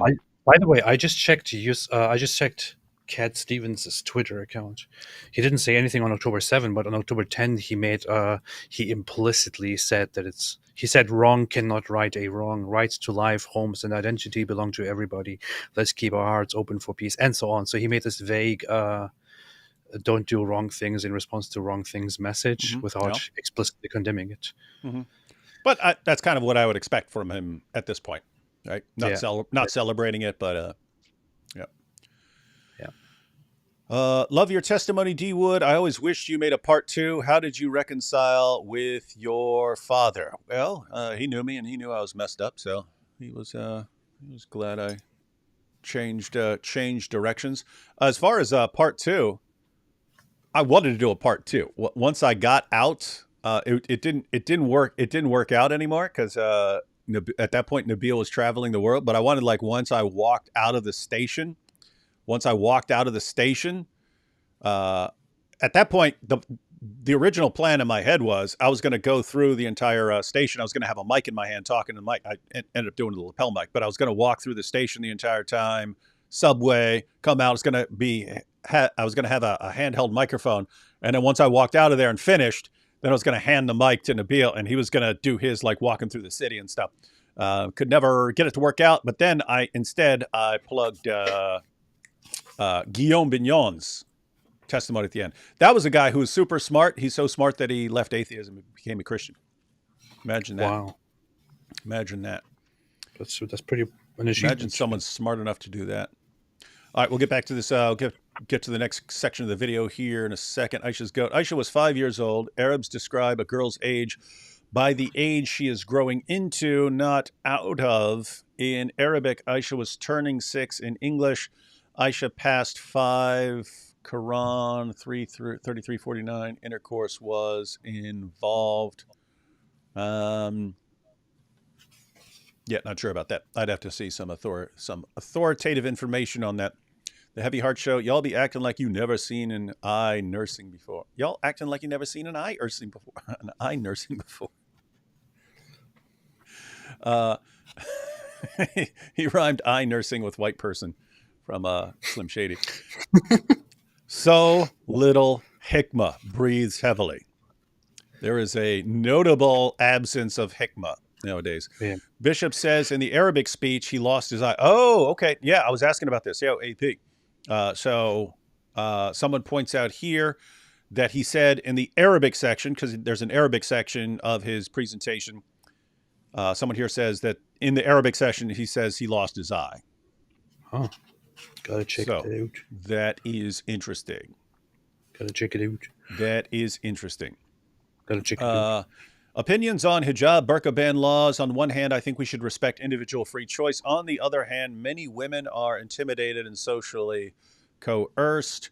My view, yeah, I have a problem with governments telling women what they're allowed to wear on their heads. Anywhere like you can say, oh, they should do it in this case. Okay, then the government, I mean, how's the government just not going to tell you whatever they want at any given point at that point? So, yeah, I have a problem with governments saying, hey, we need to do this. On the other hand, if someone is making a woman wear something, then I think there should be massive penalties for doing that. So anyway, it's a difficult issue. I would say I have a problem with banning. If someone were to ban a hijab or something like that, I would have a massive problem telling a woman she can't wear something on her head or something like that.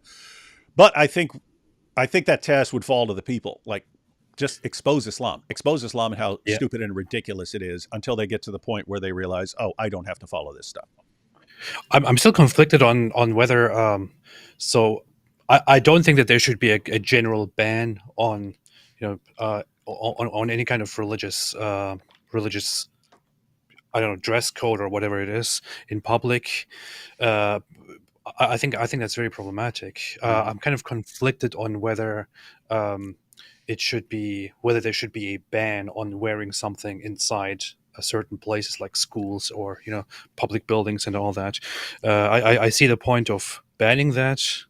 There's also a whole thing like there is the idea of secularism, where the idea is the government should completely abstain from imposing any kind of restrictions or obligations upon people to dress a certain way or perform certain religious rites in public, because you might say, oh, this religion there is evil, this is oppressive, therefore the government should be able to ban this. But you could turn that around in the future and have your own religion treated the same way.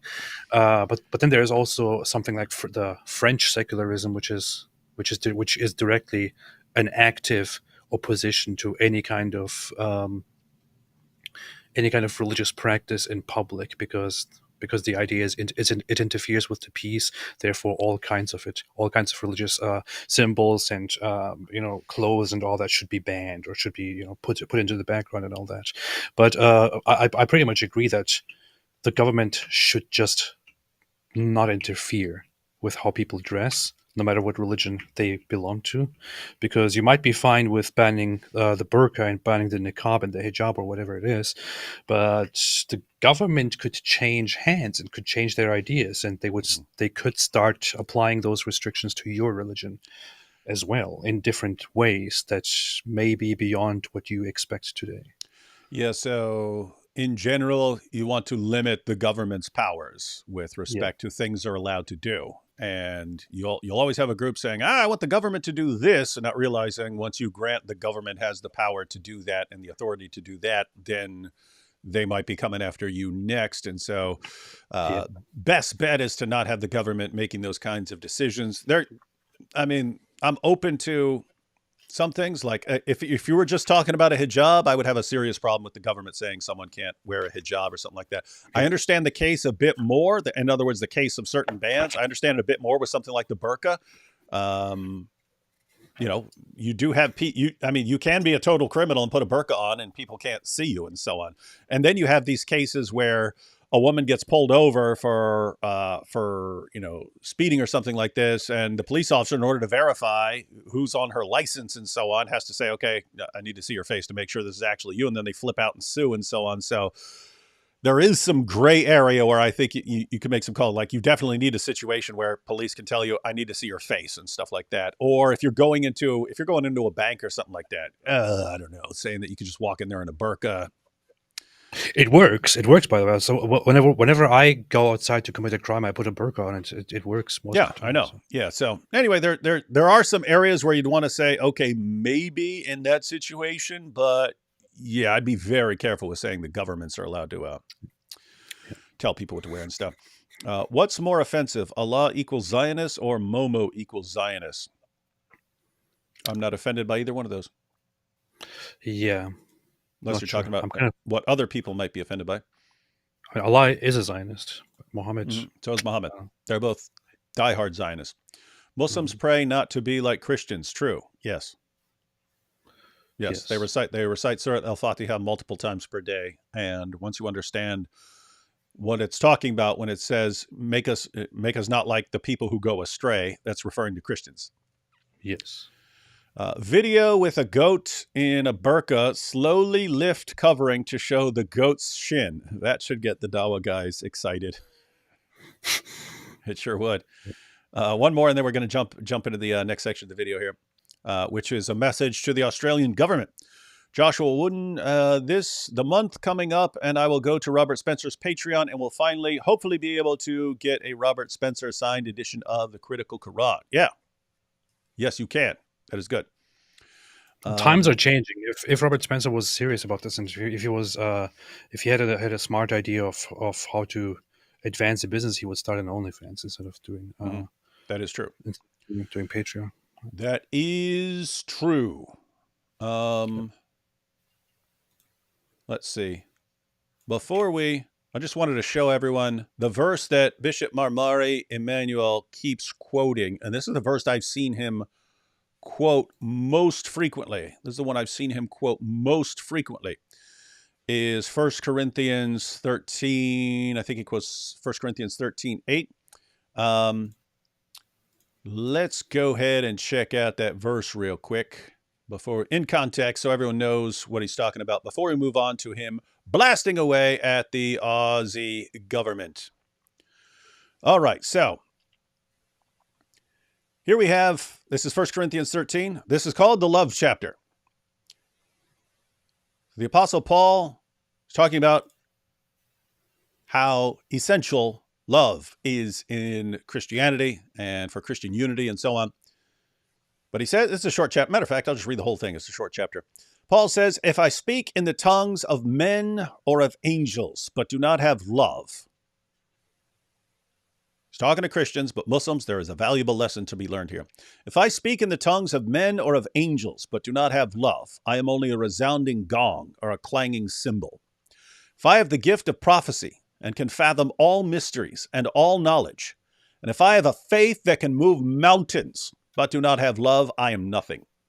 If I give all I possess to the poor, and give over my body to hardship that I may boast, but do not have love, I gain nothing. Love is patient, love is kind, it does not envy, it does not boast, it is not proud.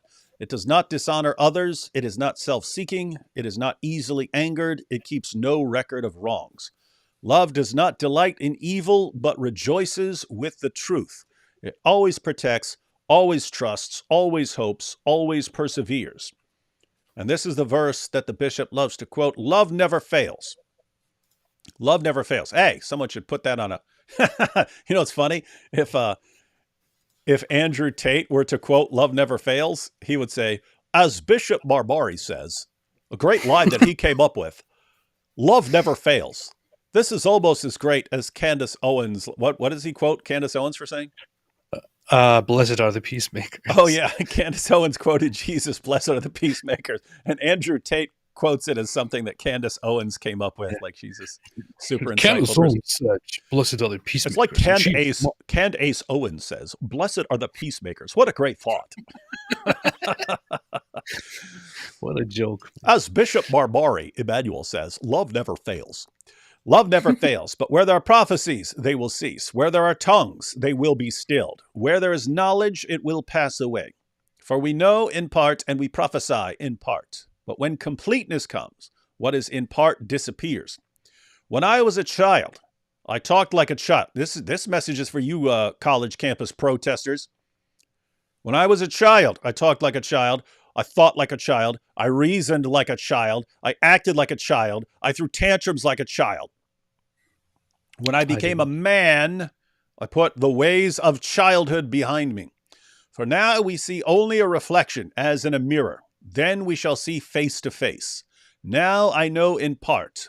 Then I shall know fully, even as I am fully known. And now these three remain, faith, hope, and love. But the greatest of these is love. Wanted to point that out for all the people who are confused by Bishop Mar Mari Emmanuel saying he loves his attacker and forgives his attacker and so on. You had gosh, I might need to make a video about this, but you had Andrew Tate after people in the Assyrian and Orthodox community and so on were flipping out after the attack and like throwing stuff and breaking stuff and so on. Like, finally, Christians are mad about something. And I think it's great. I think it's great that Christians are mad. And then Bishop Mar Mari comes out and is like, no, don't do that. Don't get violent over this stuff. Don't flip out. And so who's right here? I think the problem, well, first of all, it's just hilarious that some guy awaiting trial for multiple sex trafficking and rape charges and so on gets to tell Christians how to behave, right? Let me tell you, Christians, what you're doing wrong here. So there's that level of stupidity. But there is this issue of like, hey, you want people to stop. You want people to stop what they're doing. When someone like a Christian says, hey, we have to love everyone and we have to love even our enemies and so on, lots of people have such a screwed up view of what love is. They don't even understand it. Like I would post on Twitter, Jesus said, love your enemies. And I would get these responses. Oh, so you're saying that if someone's coming in and murdering my family, I should just love them? How are you interpreting when I say love someone as let them murder your family? That's not what I mean. But whatever I mean by love, that is not one of the things I mean by loving someone. On the contrary, but keep in mind, you don't just love some person who might want to do you harm. You also love your family, and you would have to protect them. Guess what? Even if your family was totally good, you would still stop a person from doing something bad if you love him. I mean, think. The people who respond like that, well, I guess you just let someone murder someone because you love them. I have no idea how these people like have children. Like if your kid is burning down the house, do you really think, well, I love my kid, so I have to let him burn down the house? What? No. If you love your kid, you stop him from burning down the house. You make him stop. If someone is about to do something horrible and you love that person, you stop him. You make him stop. If someone is coming up to stab a bishop, yes, you would protect the bishop because you love the bishop. But even if your only focus was on loving that person, you'd stop him. You'd stop him from committing a murder. So there's something that resonates with people when you hear the Andrew Tate. Yeah, you're supposed to get mad. You're supposed to get mad. You're allowed to get mad. What did Paul say? In your anger, do not sin. You're allowed to get angry. Don't sin. What that means in this context is we're going to go around, we're going to kill everyone, slaughter everyone as revenge. That's not your place. It's not your place. Also, so there is the one aspect, which is that if you love somebody and they're doing something wrong, you would want to correct them, to humiliate them. But there's also the other aspect. Even if we're just talking about some random person who comes up and commits atrocities, or I don't know, breaks into a place, destroys everything, and all of that, you can violently, if necessary, stop that person, and still then afterward have empathy and think about what went wrong with that person, where that person is coming from, about the human condition. You could even approach it from different perspectives, even from a non-religious perspective. You could have empathy with that person. Yeah, especially in this case, as AP has shown, this is a 16-year-old kid. Yeah. Like, guys, think about me. I was older than him doing stuff that's even more messed up than what he just did. What position would I be in to say, no, this kid is just so evil, he needs to be destroyed? Like, no, I got a second chance after all the screwed up stuff I did. I would like to see this kid change his mind and change his path. Now, the concern is that if he's going to an Australian prison, he's going to be part of the Dawa community, and they're just going to, they may radicalize him even more. And so that's a concern. What do you do about that situation? But yeah, it's a my goodness, it's a 16-year-old kid. So I would not, if he's going up and attacking, I would not have been gentle with him. I would have slammed him all over the place in that church. Once everyone is safe and the kid is no longer a danger and he's in, I would do everything I could to set that kid on the right path. Yep. I mean, without knowing about the consequences that he will face, the legal consequences, whatever it is, it would be, even to me, it would be very wholesome if, as a result of this, like we talked about a scenario earlier where the Bishop Mar Mari would go and have a conversation with the attacker, with this little kid, and he shows him the empathy and the forgiveness and everything, and the love that he displays, and the kid just feels terrible about it, feels horrible about it, genuinely changes his religion and becomes a different person. And as a result of this incident, which is something horrible, as a result of this incident, becomes a completely different person and dedicates his life to do only good. Wouldn't that be fantastic? That would be the cherry on top of the ice cream sundae, because we already got the ice cream sundae, namely, they're trying to silence a guy who keeps criticizing Islam. He does. He criticizes the Quran. He criticizes Muhammad. He's nicer than we. He's significantly nicer than we are about it. But he's making a lot of the same points that we make, and he's doing this regularly. And it's crazy to me. It's crazy to me that you have people who shouldn't be talking about this. Shouldn't be talking about other people's religions. Guys, this is the Assyrian community. They've been actually genocided in the name of Allah, and you tell them, well, you should shut up. You should just shut up about. No, they don't have to. They could talk about Islam all they want. They even if you thought people in general, for some reason, didn't have the right to speak, which they do, but even if you thought people in general, if you are the victim of a genocide, you have every right to expose the ideology that did that to you. Yes. And so the idea that they want to silence him, and instead of actually silencing him, which was the goal, they are amplifying his voice. There's your ice cream sundae. That is awesome. There's your banana split. If this kid actually changed course, saw, wow, this guy I tried to kill loves me. Let me look into this a little bit more. Maybe I need to reevaluate my own beliefs and so on. That would be pretty awesome stuff. Yep. All right, so we're going to watch the next part of this video. Did want to go through that passage from Corinthians.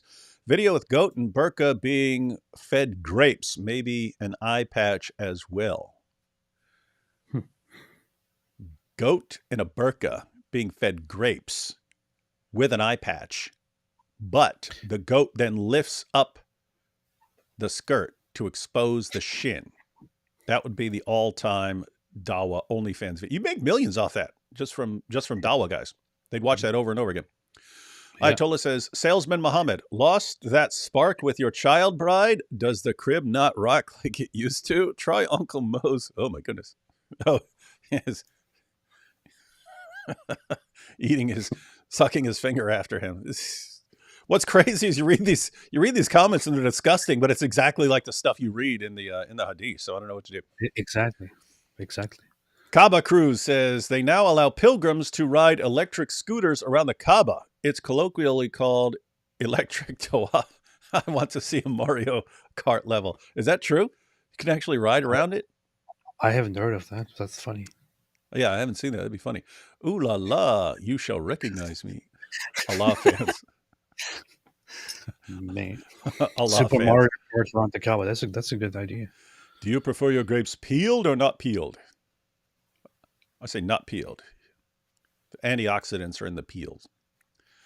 The Dune series adjacent books have many religious themes, heavy on Islam, but others too. Can you guys do a deep review? Themes are so relevant. Yeah, I watched them. No. I watched the movies. There is, very clear Islam vibes throughout the thing. No. David, can a Christian drink and smoke in Shamoon? You can drink. You're not supposed to get drunk. Smoke.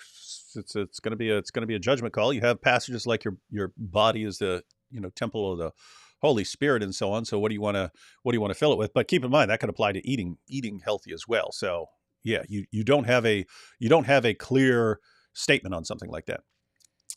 So you'd have to do some thinking. How dare you say we can't ban clothes? A prostate phosphate. You dare betray Alti. Okay, may Kamal's curse be upon you. And that comes from Chief Sitting Turkey. Kamal is a fake Turk. He had blonde hair and blue eyes. Oh, so it doesn't count? Doesn't count.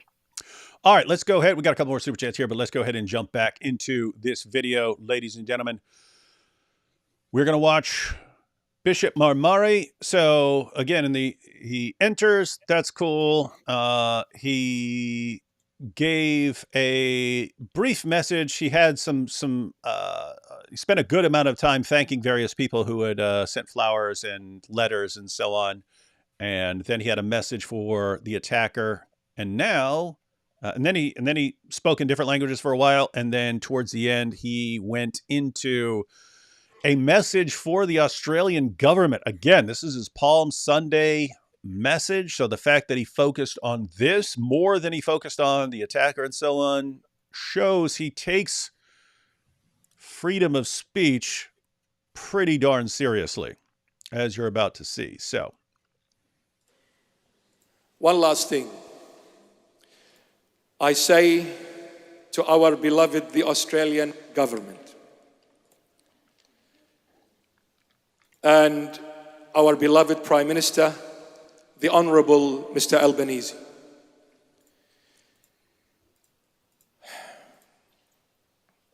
I believe in one thing,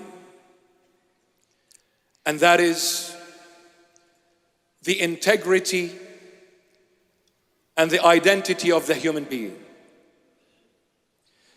This is my belief, and this is above all my Christian belief. For this human identity, this human integrity is a God-given gift, no one else. So, spoiler alert, as you'll see, he's talking about things like freedom of religion and freedom of speech, that these are part of being human, that these rights have been given to us by God. It's interesting that he always speaks like very respectfully, even if he's massively disagreeing with something. He's massively disagreeing with the Australian government for trying to globally ban footage of the attack, for using this. And I mean, I would be the same way. I mean, if people were like mangling me or something like that, but the government was going to use this to say that social media cannot report on these things and that individual countries can decide what the entire world is allowed to see, I would not want anything that happened to me to be used for that. But it's just interesting that he always speaks very respectfully. Oh, prime minister and stuff, speaking very respectfully, honorable this, honorable that, and stuff, when he's clearly ticked off about what they're doing. But so, yeah, guys, he's talking about God-given rights, and this government is about to interfere in them. If Daniel Kikuchi heard this, with him talking about liberty and all that, he would be like, "You see, and here you can see that he's not a Christian; he's a secular humanist liberal, he's a secularist." Yeah, this guy definitely seems like secular liberal secular. That's exactly what he seems like, right? Everyone. Yeah. All right, here we Looks go. very secular humanist. Yeah. Every human being has the right to the freedom of speech and freedom of religion. Every human being. The Buddhist has the right to express their belief. The Hindus have the right to express their beliefs. The Muslims have the right to express their beliefs. The atheists have the right to express their beliefs. No. Only Muslims get to express their beliefs. Everyone else has to be violently subjugated. I was with him there until he mentioned atheists. Yeah, I don't agree with that either. Like, okay, I get the Buddhists, I get the Hindus, get the Christians, get the Muslims, the atheists. You're talking about people with literal donkey brains here. Yeah, I don't know. Also, the Christians have the right to express their beliefs. And for us to say that free speech is dangerous, that free speech cannot be possible in a democratic country, I'm yet to fathom this. He isn't the only one. Like I did not know when I saw this dispute between Elon and the Australian government and lawyers getting involved. I didn't know at first for a while that it was about this. All I saw was the Australian government is telling X that they need to ban something globally. And I was like, what the heck? What's this going on? That's weird. And that already creeped me out. It already creeped me out that it was a government. So guys, if you're not familiar with this, the Australian government has said that Twitter or social media in general cannot have the footage of Bishop Mar Mari being. Keep in mind, it's not grotesque or anything. It's I mean, you see way worse than this in movies and so on. But in other words, it's not like there's blood spattering all over or dead bodies or anything. It's a guy came up and hit him a bunch of times, and he obviously had a weapon out. You don't see like gore or anything else in the footage. But the Australian government, because they don't want people to be incited against Islam, wants the footage blocked, right? And so when they sent that request to Twitter, Twitter removed the footage from Australian accounts. So if you're in Australia, you don't see the footage. But then Australia said, no, we're not just saying take it down in Australia. We want it taken down throughout the entire world. We don't want anyone to be able to see this footage of this attack. So there you have this question of how can a country tell the rest of the world, the government of one country, how can it tell the rest of the world what they're allowed to see? Where does that stop? Does Pakistan now get to say what we're allowed to see? Guess what? We're not going to be allowed to say one word about Islam. Yeah, we're not going to be allowed to do anything but praise Islam all day. That's what, this goes back to what we were just talking about earlier. Once you say the government can control what people are allowed to wear, you need to be careful of that. Even if it at first it starts off as something you don't want people to wear. You don't want women to have to be completely covered. And you say, I think that should be banned. The government should ban that. Okay, but you've just granted that governments have the authority to tell people to take off things that the government doesn't approve of. That should be a concern even to you. You should not want governments to have that kind of authority over people. And so here it's, if you say the government, yes, government should be allowed to say what the entire rest of the world is going to see. That sounds absolutely insane to me. A particular country telling the rest of the world what they're allowed to say. That's what Australia is doing right now. Australia is fighting a legal battle to say the rest of the world can't see it. And what are they fighting it over? This right here. The footage of Bishop Mar Mari. Why?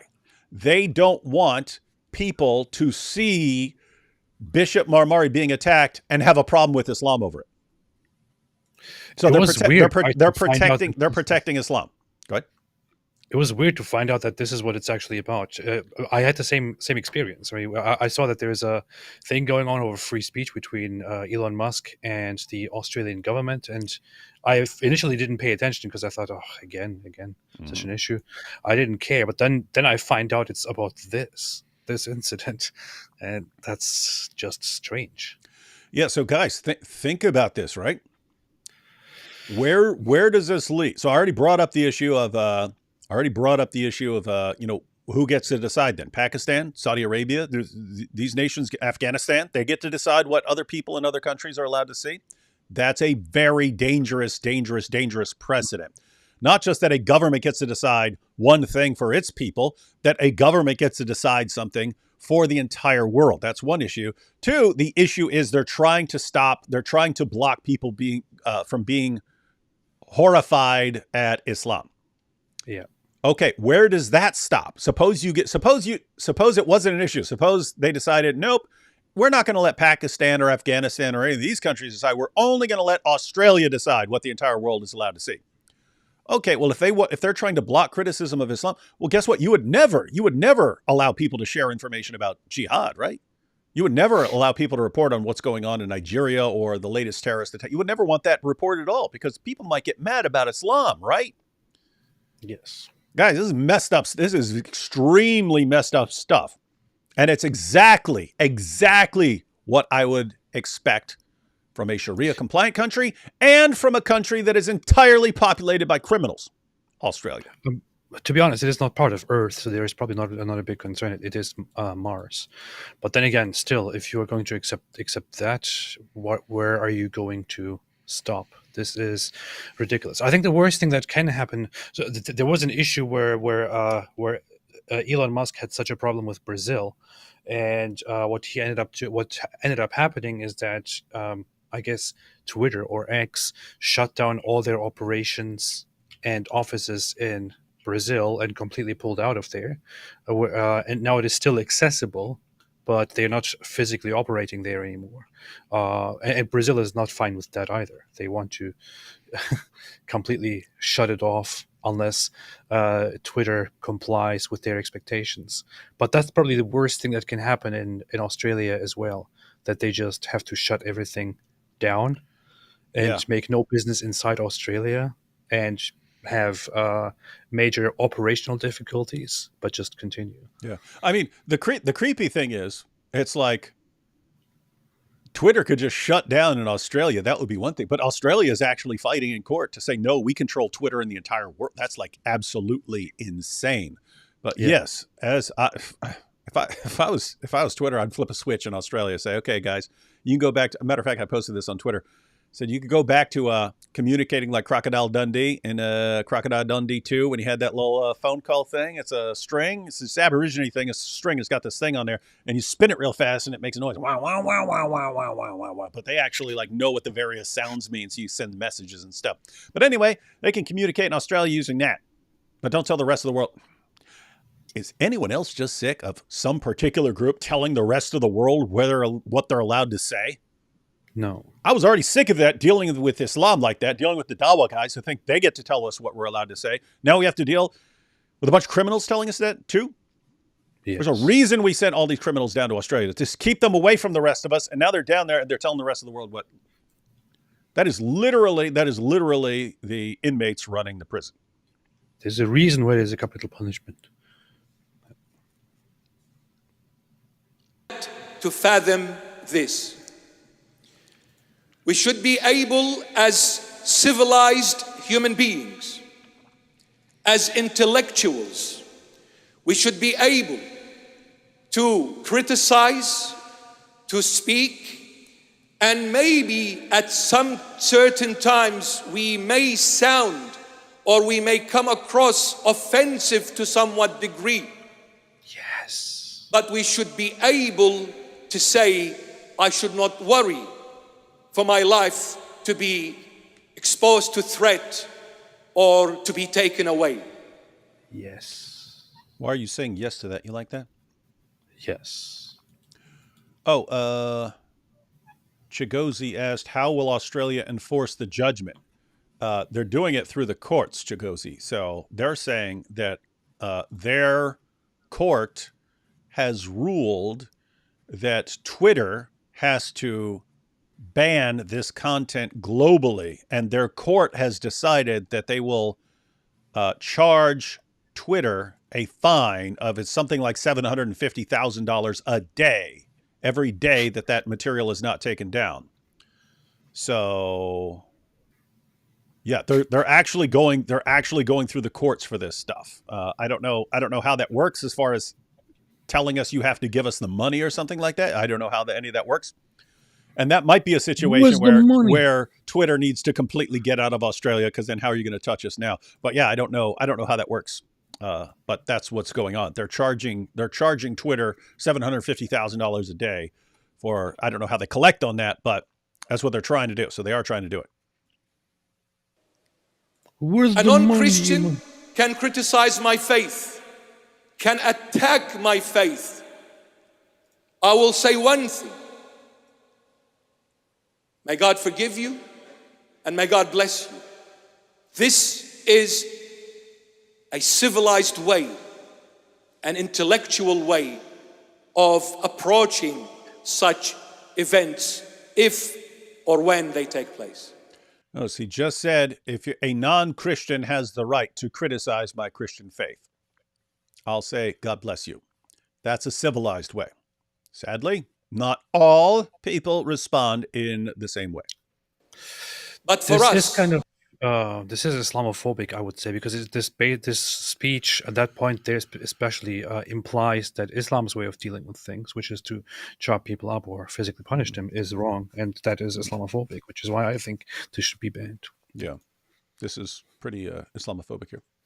To say that because of... Just imagine this guy whose community was a victim of genocide and where he was a victim of a terrorist attack thinks that he gets to promote his own view as better than what has got his people genocided and got his eyes stabbed out. Unacceptable. This freedom of speech, it is causing dramas and dilemmas. Therefore, everything should be censored. Then where is democracy? Then where is humanity? Where is integrity? Where are the morals?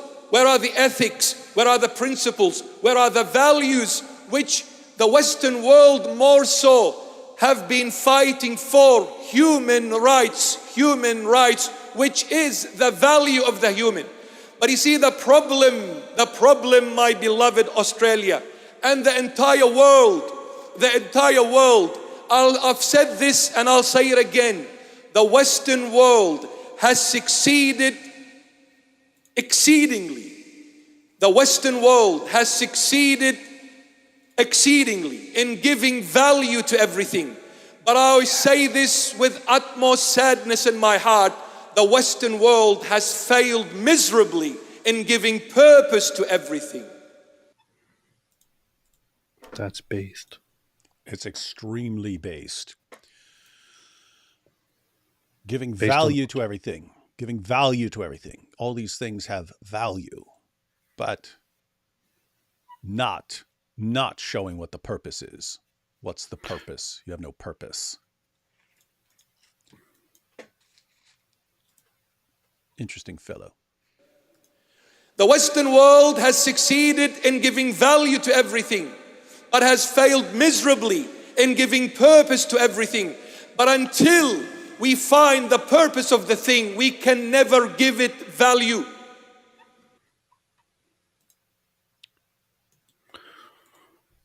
So this cup has value as a cup based on its purpose. If it did not have the purpose, or if I had no clue what the purpose was, I would not know what the value is as a cup until I know what it's for. Saying something along those lines. What are you grinning at? I'm impressed.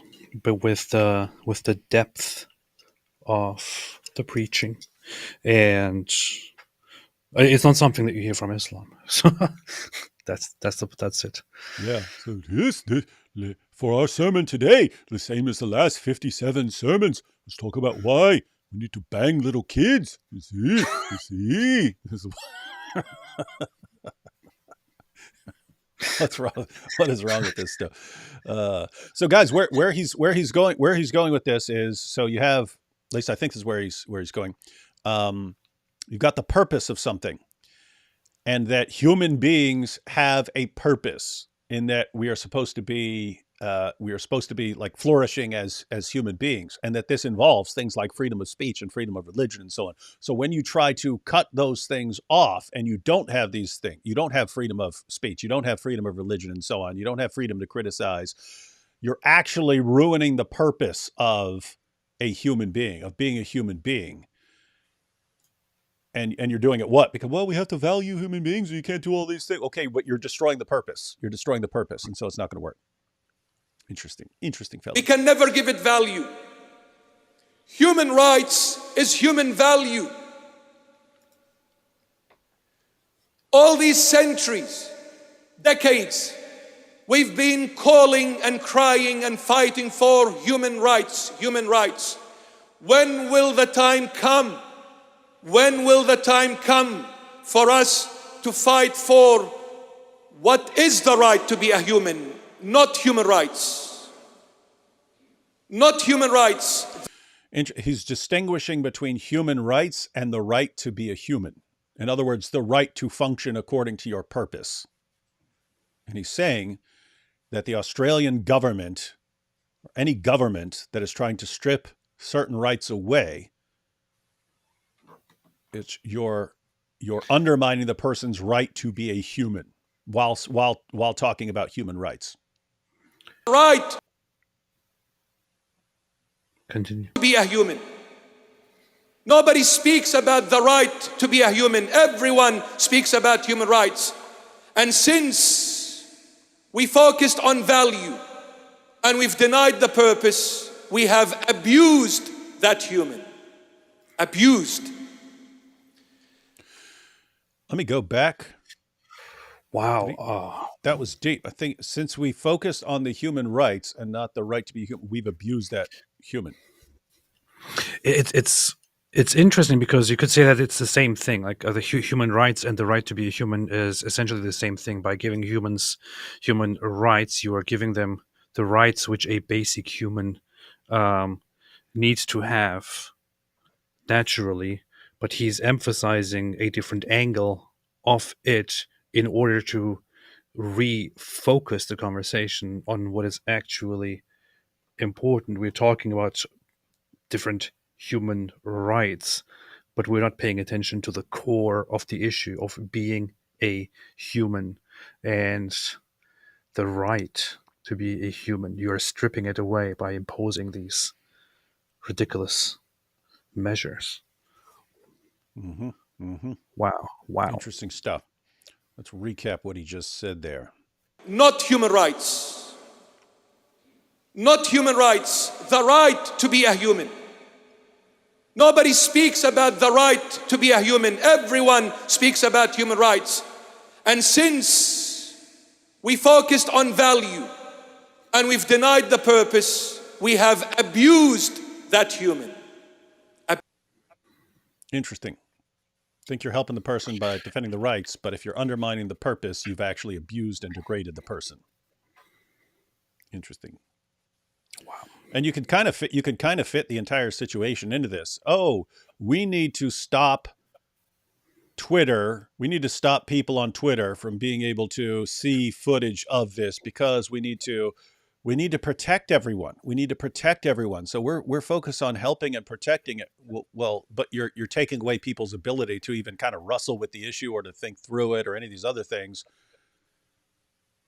But that's part of us being human. You're saying we can't do that. We just can't be trusted with that sort of thing. So you're kind of reducing us to something else, like we're little kids who can't be trusted to think through things on our own. Interesting. Like under the guise of giving humans' rights and basically being the authority to decide what rights a human can be given, you're stripping the human of the right to be human. That's very impressive. Pretty deep here.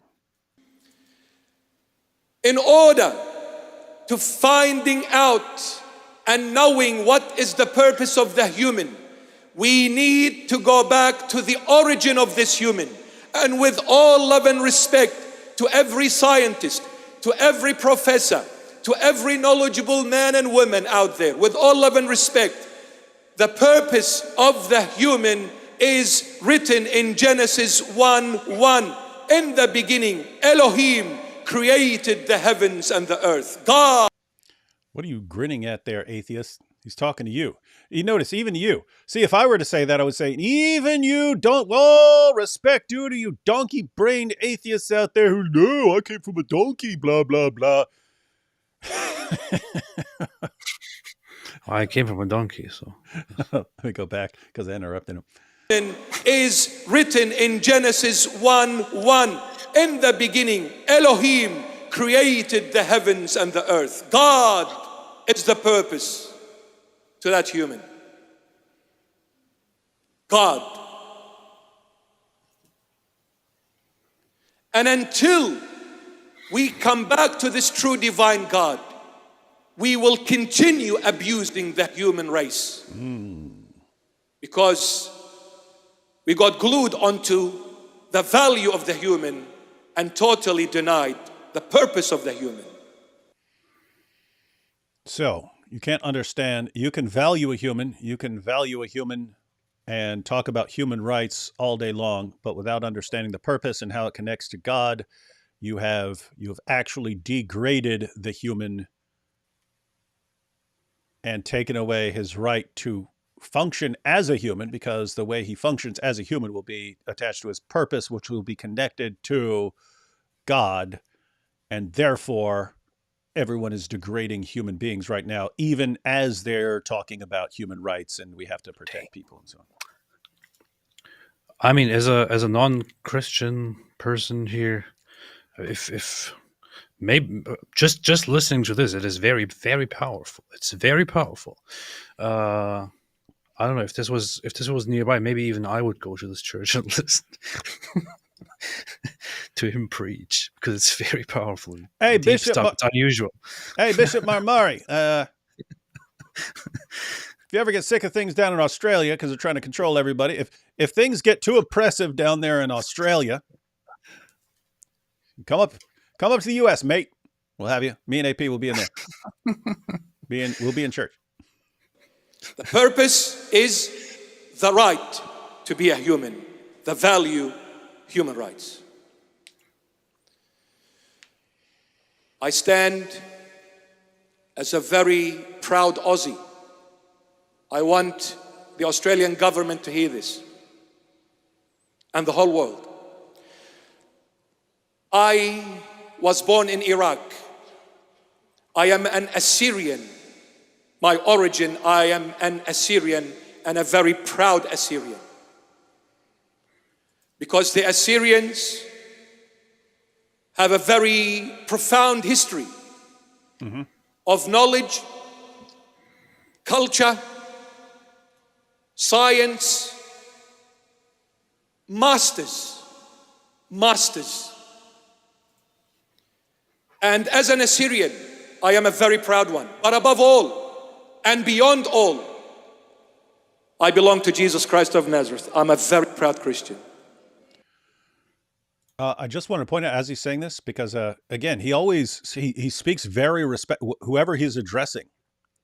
I mean, he talks to a guy who tried to kill him, and he's like, my son. He talks to the government, who he thinks is about to do some messed up stuff, and he's speaking respectfully.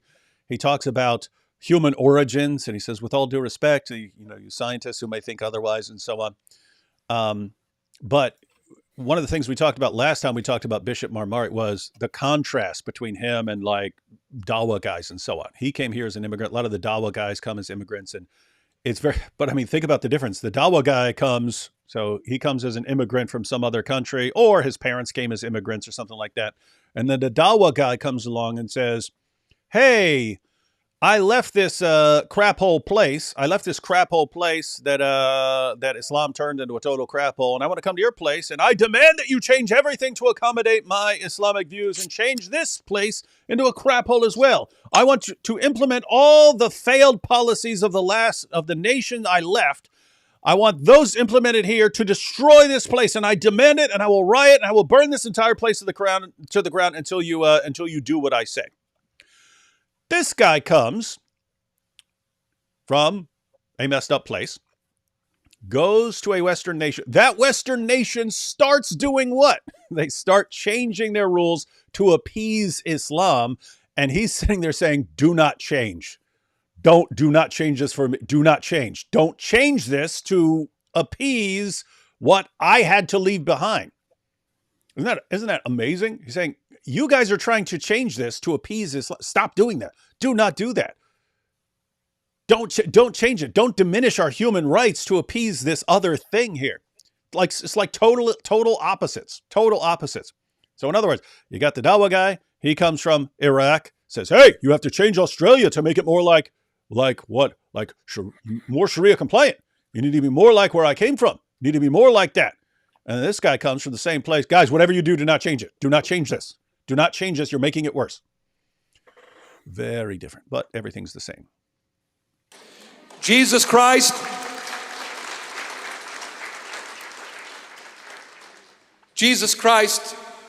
is the love of my life. This is a given. This will never change. By His grace, I'm nothing, but He's everything. I was born in Iraq. I'm a Syrian Christian, Assyrian. Migrated to Australia in 1985. My second home is Australia. Let me say this to the Australian government and to every beautiful Aussie. I am a very proud Aussie. I may not look it, but as they say, do not judge the book by its cover. Maybe the looks is not Aussie, but the heart, I can assure you, is a fair income, true blue, down under, brother. I will put the prawns on the barbie with Mr. Albanese and with Mr. Peter Dutton any time of the day. And I'll say to them, g'day mate, and let's have some bush tucker meat pie, mate, because life is not worth it. And fish burger and chocolate sundae is my shout, Mr. Albanese and Mr. Peter Dutton. For some reason, people with one accent who imitate people with another accent has always been hilarious to me.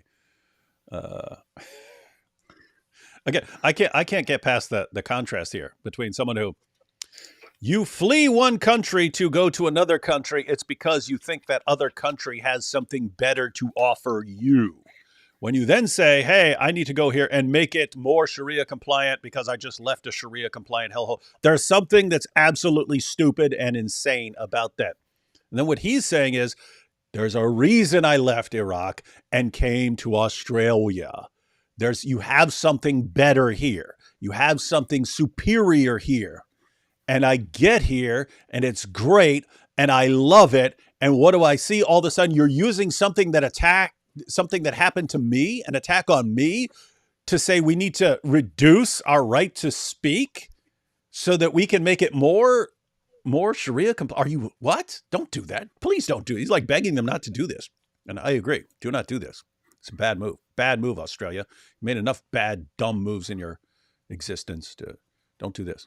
I am a true blue Aussie. I am proud to be an Australian. And wherever I go, wherever I travel across the globe, when I come back here, this is home. And I said it, I am very proud of these great Anzac warriors who gave their life up to the very human rights, to the very freedom of speech and freedom of religion. They died to keep and preserve the human identity and integrity. I salute my beloved Anzac warriors, and whoever walks in that path must be saluted. And this is why I stand for that freedom of speech and freedom of religion. Every human has the right to the freedom of speech and freedom of religion. Every human being, no matter who that is, everyone has the right. Alhamdulillah. God bless you. Right. Well, that was Bishop Mar Mari Emmanuel's message, his English message. Again, he has messages in Assyrian and Arabic as well. But that's his first message. I mean, he did post it. He posted a couple of messages from the hospital where he was recovering. But we didn't have a lot of information on what sort of injuries he had sustained or how long he was going to be recovering, or we didn't know what the damage was. Now we have a good idea. He's able to walk around. Looks like he's blind in one eye. Don't know what the damage was to the rest of his body, but he's moving around, so all that's very good news. But that's what he had to say. He had a message for his attacker, had a message for anyone who was encouraging his attacker, anyone who was connected to it. Said he loves and forgives them all. And a message for Australia: stop trying to use what happened to him to cut back on freedom of speech and so on. I have one question. So I know totally irrelevant to his speech here, but so as far as I understand here, and I'm asking you because you're an expert on everything Christianity. Mm-hmm. So Bishop Mar Mari, he became a bishop in the ancient church of the East, as I just learned. I thought it was the Assyrian Church of the East. These two are different. What is the difference between these two? Why are these different? Why are these two different churches? Why are you asking me? I don't know about any of that stuff. Because I thought you were an expert on everything. Wait, someone just posted in the chat. What are your thoughts on the Israeli-Hamas war? Oh, No, do not answer that. We've made like 90 live streams on that. I'm hoping that's a joke. yeah, we don't like it. Yeah, we want peace. Yeah. I know a little bit of the differences just between like Catholics and Orthodox and Protestants and so on. If you get down to some of like the differences even among Orthodox groups and stuff, I would be absolutely clueless. If anyone ever wants to break it down, if anyone out there, because there are actual YouTubers who are from different groups and so on, if anyone ever wants to break it down, I wouldn't mind learning some of that. Kind of need that with Islam too, like breaking down all the different groups, because all you ever get from like a history book or something like that, a world cultures book, if you take some sort of class in school or college or something like that, is, oh, there's Sunnis, Shias, and Sufis, and they don't break it down when there's a lot more differences in that, a lot more groups and subgroups and so on. Interesting. Bishop Mar Mari. All right. Let's take some super chats here. Christian Caliph. From Maghreb to your nose, Djini, the world belongs to the three. Genie, I forgot to ask, do you know any writings related to early Alexandrian Christians? I want to study pre-Islamic Egyptian and Levantine sources for my project. You're talking about like whether Islam is a Christian heresy? Yeah, I don't. Yeah. If you're talking about history, I know the basics and stuff like that, but I don't even like talking about something unless I know I'm right or giving the best information or something. So I would not be the right person to ask. Alhamdulillah. Babette says, God bless. Thank you. Islam has always taken advantage of Christian mercy, which it sees as weakness. This is a danger. Not the way it's going here. So there is this concern that when you say you love your enemies or something like that, that it's going to be dangerous because they're going to see this as weakness. Guys, if you're watching Bishop Mar Mari be attacked and then come out and say he loves the guy who attacked him and so on, after the guy has been apprehended and is in jail and is going to court, so he's not in the process. It's not like you're saying, okay, just let the guy go and he can go on killing and so on. Anyone getting the impression that Bishop Mar Mari is coming across as weak here? Anyone getting the impression that 16-year-old dope is coming across as the strong one? I'm not getting that vibe at all. I think he looks like massively strong, and the little guy who, "Oh, you can't handle you talking about my prophet, I'm going to stab you," looks like a pathetic little dork. He looks like a little weakling right now. Yeah, looks like a pathetic little weakling. The move, which is not really a move because it's not strategic. It is just the genuine response that came from Bishop Mar Mari is amazing. It is amazing. It's fantastic. It is good. It is great. That shows greatness. What the bishop did in response to speak to him and to say, "You are my son, and I love you, and I pray for you, and I forgive you." That is greatness. That is greatness. The child, and I'm not entirely serious when I refer to him as a child. But the 16-year-old terrorist who did that act, he has failed with his acts, and he also looks extremely pathetic at the moment, and also represented his ideology in the most pathetic way. This only made the Christian side much better in the eyes of people. Yeah, and I think in this situation, even the Muslims are going to get that as their takeaway. Like, wow, our guy failed miserably, and the guy that he was trying to silence, his voice is now booming more than ever before. Wow. Yes. Wow, we're not looking good in this here. Our prophet's not looking good in this. Our religion's not looking good here. I think even they're going to get that message. You really attacked the wrong guy, because this bishop, I'm sitting here and I am genuinely impressed. I genuinely listen to the guy and I feel, wow, I feel moved. And this is an atheist, a donkey-brained atheist saying this. Even a donkey-brained atheist is looking at this going, whoa, this guy's looking way, way cooler than that other dork there. Just the tone that he speaks in, the preachings, and them being amplified now because of this failed, pathetic attack. Don't ever think for a second that this is weakness. This is greatness. Mm-hmm. Again, ladies and gentlemen, that's an atheist, and so the only issue is I just can't imagine a Muslim looking at any of this and going, "Oh yeah, the bishop's weak." Even Islam, I can't imagine them going, "Oh, he's so weak and pathetic, and our guy's so strong." Yeah. So yeah, don't think we got a problem here. Men who love their brothers will die for their brothers, will take a bullet for their brothers, but won't share their wife with their brothers. That's Ali Dawah. Men who love their brothers will die for their brothers, will take a bullet for their brothers, but won't share their wife with their brothers.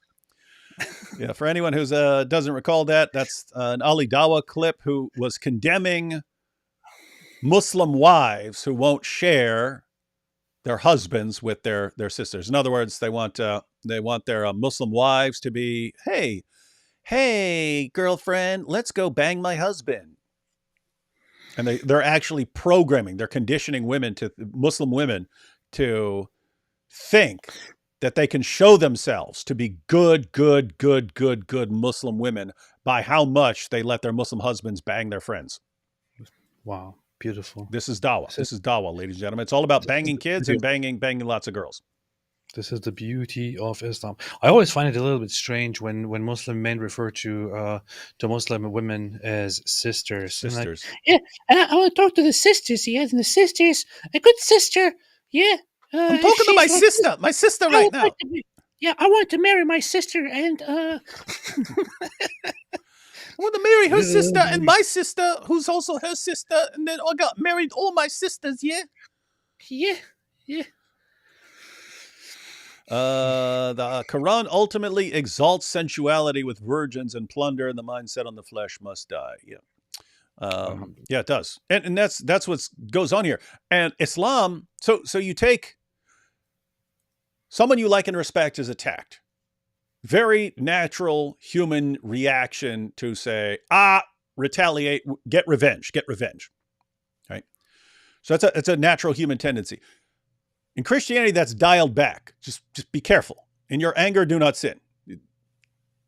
And you're supposed to love the person. So whatever else happens, you definitely need to stop him. You need to apprehend him. He needs to face justice and so on. But you should, in everything else you're doing, you should also be concerned about that person and his well-being as well. Why? He's created in the image of God too. He got screwed up along the way. You should try to help him back. That is your brother in humanity. So it takes a natural human desire and tries to restrain it a bit, restrain it to keep it within the realm of wisdom and so on.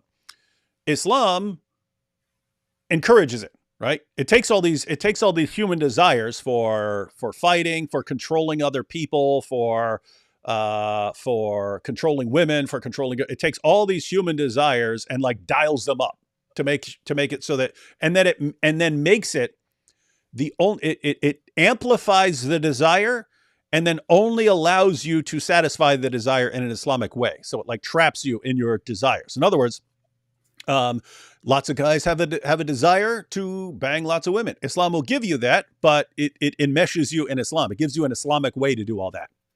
Where if you want to go get a bunch, let's suppose you want a bunch of sex slaves. Well, you got to go out and fight. You got to go out and join the jihadi group and go out and fight and take over and establish the caliphate. That's how your desire will be satisfied. And of course, you die while waging jihad, and that's how you get your virgins in paradise and so on. So everything you want, every desire that pops in your head, nope, Islam gives you, here's how you will get that. But you're going to do it by following Allah and Muhammad here. And so it dials them all up, and you can see the results. You see the results around the world. It's like, oh, you have a desire to have sex with lots of women. No, brother, that's not right. That's not good. That's not good. Do it the Islamic way, and then you can have sex with lots of women. Mm-hmm. Yeah. So guys, again, keep in mind, you have a guy. Pretty common for a guy to want to bang lots of ladies, right? And so one guy goes and does it at the club. Islam doesn't say, "Hey, no, don't control that desire. Have self-control." Doesn't say that. It says, yes, you can satisfy the exact same desire in the Islamic way by achieving the goals of Islam. Then you get to satisfy that desire that you have. Yes. Indeed. Very good song, by the way. Self-control. Yep. Thank you for streaming this subject. I'm aware the Aussie PM is an attention seeker. Yeah, I don't even know who it is, but sounds like it. But I did not expect him to cross the line this far. It became a far left government, and so Islamic in a way. Even though Islam is the opposite of far left, but they always tend to take the same side because they have common enemy. As long as Islam is a guest or a minority, it happens to take the side of the left. Once it becomes a majority, it starts oppressing the left. And the left in Western nations is almost exclusively, almost always too stupid to realize this and just gives into it. And it was interesting because right before the October 7th attack, you saw it unraveling, right? They were unraveling over all the LGBTQ stuff. You had the Muslim government up in Michigan and so on. They took over the city council and said no more displays of anything, LGBT, the pride flags and so on. You have to stop all that. Things were breaking. The alliance was breaking down everywhere. And then you had all these Muslims saying we need to be on the right. Hey, we need to align with the right. And you had all these conservative commentators stuff. And we were actually warning against this because we saw it happening. All these conservative commentators, Muslims are actually on our side now. And it's like, you need to be careful there. They only do what's convenient for their community. This isn't about you. And so it looked like the alliance between the political left and Islam was breaking down until October 7th happened, and then they united because they can all hate Jews. Yeah, they united around hatred of Jews. Now it's Nazis, leftists, and Islamists together riding against the Jews. Some people in the chat brought it up. I saw several people mention Iran. This is kind of what did happen in Iran. It's true. In Iran, pre-revolution, leftist socialist movements and organizations worked toward overthrowing the monarchy with the promise of establishing democracy and listening to the will of the people. And the Islamists, who are now in power, did work together with the leftists. They did work together with the leftists, with the communists, the socialists, the social democrats, and so on. They used them until they overthrew the government. Then they established themselves as the rulers, and immediately, without even waiting, started cracking down on all the leftists who helped them get in power, and started banning them, torturing them, and so on. This is what Islam does. This is what Islam does. And it's you want to... It is ridiculous, because the leftists will be the victims in the end. They will be the victims in the end, and you want to feel bad for them, but you see them help the Islamists all along, and it's just so conflicting. I don't know. And you see this pattern from the beginning. Muhammad and his followers, because they kept threatening the people of Mecca, promising them subjugation, they eventually had to flee, and they flee to the open arms of the people of Medina. Come here, we'll protect you. Yep. How'd things work out for them? Check back eight years later. The city had been subjugated. The entire city had been subjugated. That's how quickly it happened. The people who invited them in were subjugated within 8 years. All the Jewish tribes. Everyone who invited in the Muslim, they were subjugated within 8 years. And this is the pattern. This is the pattern of conduct. This is how you do it. We're victims over here. Oh my goodness, we're victims. Oh, you're victims? Well, we want to help victims. Come over here, victims. And then they crush you. And then you're the victim. This has been going on for 14 centuries, and people are still too stupid to see it, no matter how many times it happens. Wow. Never interrupt a jihadi when he is making a mistake. Once he realizes his folly, your tough love will have taught him a lesson he will not forget until he attacks you again. Yeah, no, I don't think this guy's going to be attacking anyone else. I think he's going to learn the lesson. And I'm hoping they're taking so many losses here that they eventually get it through their heads that it's just not working out for them. Zippy says, AP, 1940s Finkelstein. There you go. You got to say it, man. You got to say it. You're the one who said that's what he been. No, was it you or someone else who said what he would have been doing in the 1940s? No, somebody in the super chat said that. Okay. A Jewish Duke, volunteer Jew. You got to say it, man. You're the only one who could do it. Mr. Borelli, are you hiding Jews under the floorboards? Mr. Borelli, I'm not a moron. If you think you can hide them under those floorboards, you're a stupid moron. Because I could just break those floorboards or shoot into them. Man. Wow. You might consider interviewing Daniel Scott. I interviewed Daniel Scott a long time ago. He comes out to the U.S. periodically and stuff.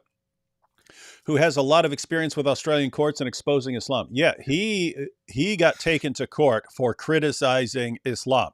This guy was under a death sentence in Pakistan, left Pakistan, goes to Australia. He's a pastor in a church. He starts criticizing Islam, and they actually arrest him for criticizing Islam in Australia. Fortunately, he won. The charges were dropped and so on. But I mean, think about the insanity. He leaves Pakistan. It's the same dynamic that the bishop here is talking about. I'm leaving Pakistan to get away from there because it's not safe for me there. Therefore, I'm moving to Australia where I can be safe. And then you go and you find out, well, Australians trying to implement Sharia too. Why? Because of all the Muslims who move there as well. No, you got to stand your ground on certain things, ladies and gentlemen. Yes. Stand your ground, hold the line. Don't give an inch on something like that. You don't give an inch.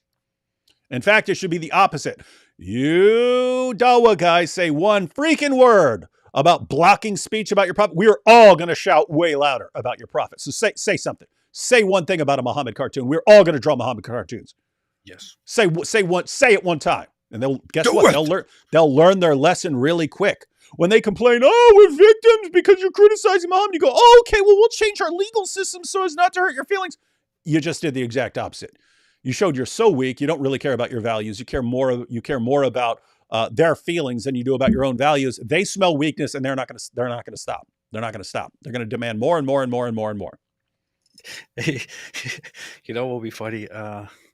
Doing that scene from Inglorious Bastards, where he's Which one? Sitting down with him at the very beginning, where he's sitting down with with the French with the floorboards. Guys. The floorboards, talking about hiding drinking juice milk. Doing a parody of that, where it's Norman Finkelstein and Destiny. Yeah. What's funny is you could probably get Destiny to be in it. Yes. Destiny would probably be in it. You should message Destiny. So you're going to play Norman Finkelstein. You'll have to shave, but I could give you the gray hair. And you be Norman Finkelstein. That would be classic. Let's see. Is Australia the largest open-air prison in the world? Yeah. Why is everyone talking about Gaza? Australia is a way bigger open-air prison, like massively bigger. Yes. So the intellectual descendants, i.e. progressive left, of Sam Harris want to conspire to control what people say and do? Who would have imagined? D. Wood, plug your video on Harris.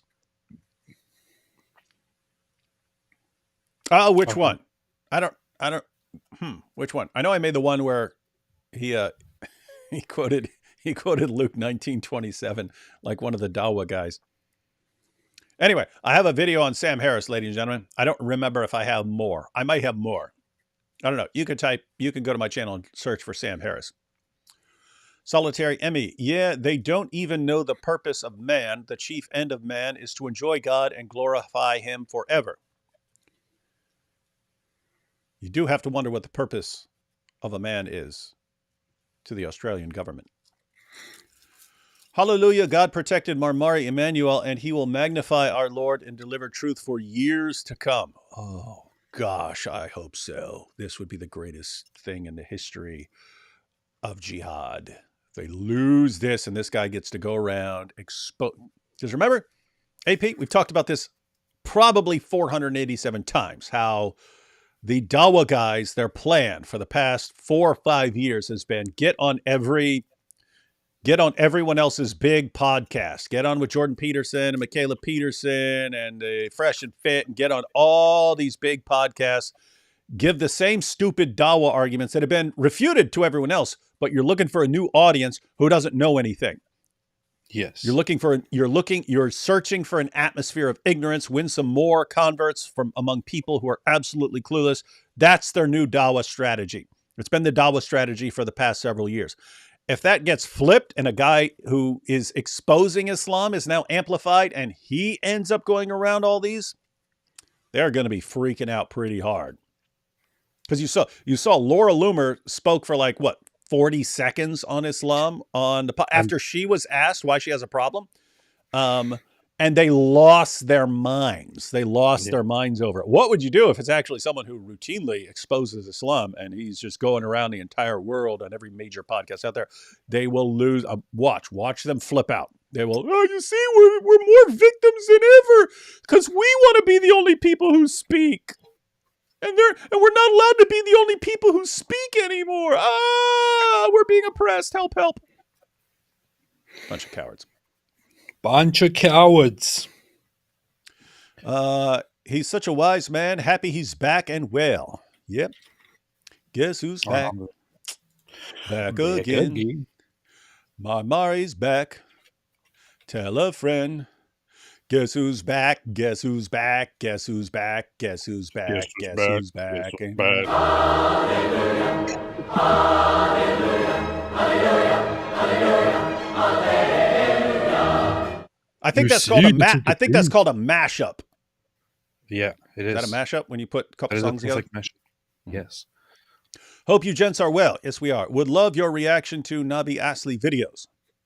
We get that request a lot. Is it all the same person asking us, or is it different people? I think it's Nabi Asli just making alternative accounts and telling us this. Mm-hmm. Joshua says, please tell Goat Hub Exodus 10:26, no hoof left behind. That is indeed. They need to pay attention to that. Get it right. No hoof left behind.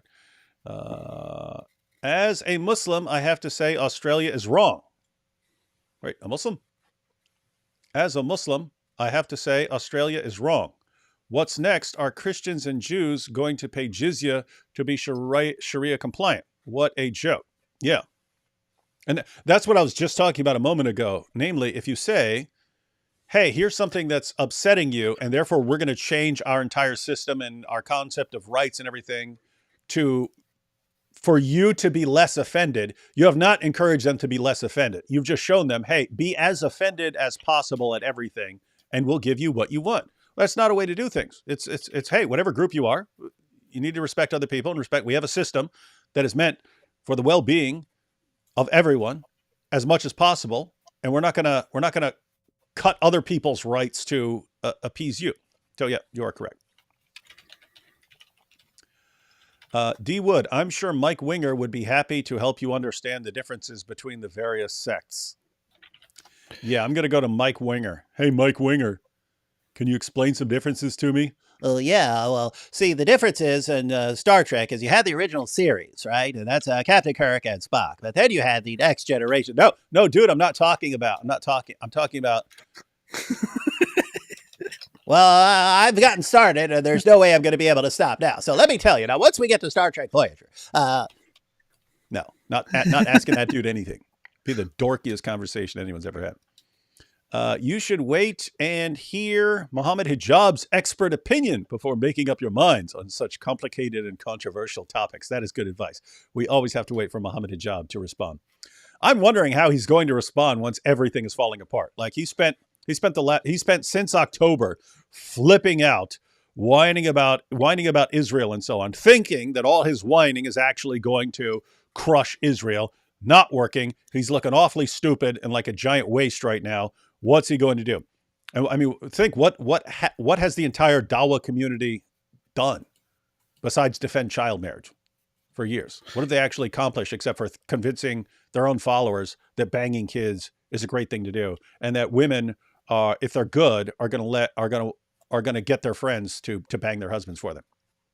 It could be true though that Israel is kind of is being careful and is holding back because of Muhammad Hijab's tweets and videos. LISO Elohim just said, why do you know these sci-fi things off the top of your head if he is the nerd? I have to learn nerdy things so that I can make fun of nerds. You want to do it you want to be able to do it accurately. You ever see that movie, The Other Guys? The Other Guys? Mark Wahlberg walks into like this art demonstration, and he's like making fun of this coffee table that's supposed to be art. And his ex-girlfriend's there, and she's like, well, what this represents is blah, blah, blah, blah. But he goes, that's not what it represents. What it represents is our fractured sense of ego and the blah, blah. She goes, whoa, how do you know that? He goes, because I took some art classes so I can make fun of those artsy douchebags. He took classes on art just so he could make fun of people who are into art, right? I like that idea. Good. Anyway, so yeah, if you're going to make fun of a bunch of nerds, you have to know nerd stuff. That's good. Brothers, D. Wood, what exactly do you mean when you say Australia is Sharia compliant? I'm not saying Australia is Sharia compliant. There are all sorts of elements of Australia that are not Sharia compliant. When you say, here's something that is going to affect, like with the Daniel Scott trial, right? Oh, this speech is offensive to Muslims because he's criticizing Islam. Therefore, we're going to arrest him. That's the same thing that happened to that guy in Pakistan. Why did it happen in Pakistan? Because Pakistan is Sharia compliant on criticism of Islam. They'll sentence you to death. They weren't going to sentence him to death in Australia, but they weren't protecting freedom of speech, right? So think if you were so the point is they're not consistent. If you're going to say, hey, speech that is offensive to this religious community has to be banned, then you'd be banning the Quran, because the Quran says all sorts of messed up things about Jews, Christians, and everyone else. But you don't do that. You say, oh, only this one community's feelings matter, and we're going to silence speech that is offensive to this one community. What do you have now? You have a two-tier system. You have a two-tier justice system where one community is Muslims are in a privileged status over everyone else. Guess what? That's Sharia. That's Sharia. You're not getting to it in the same way that you normally get to Sharia. You're doing the same thing.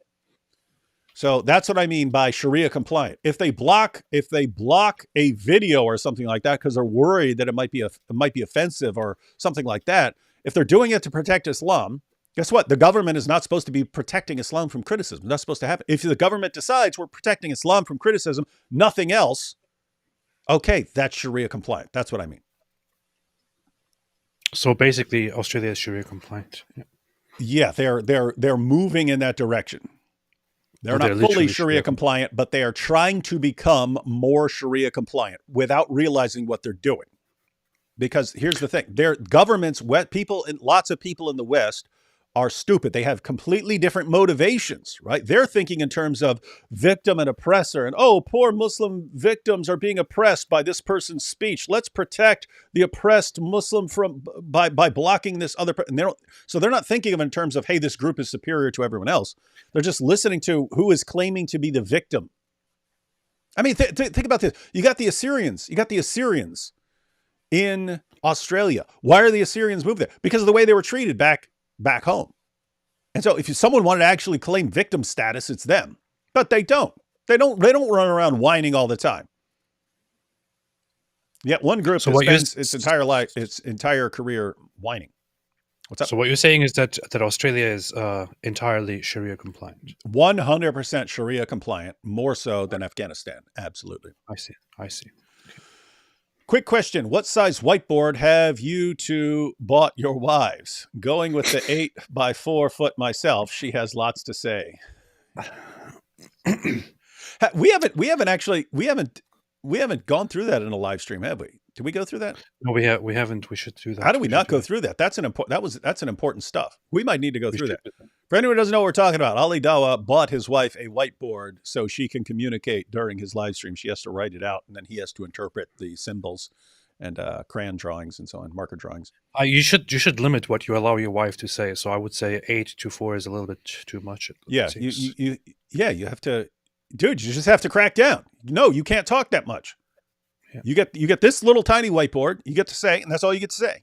After that, it should be this big, this much as that's it. As big as your palm, possibly. That's it. Indeed. Jack says, David Wood, please check out She Was 9 Years Old interview. Would love to hear your thoughts on his testimony. Oh, interesting. So he's got a background. His legend moment wasn't planned at all. Yeah, guys, I will be checking. He's a human. I will be checking that out tonight.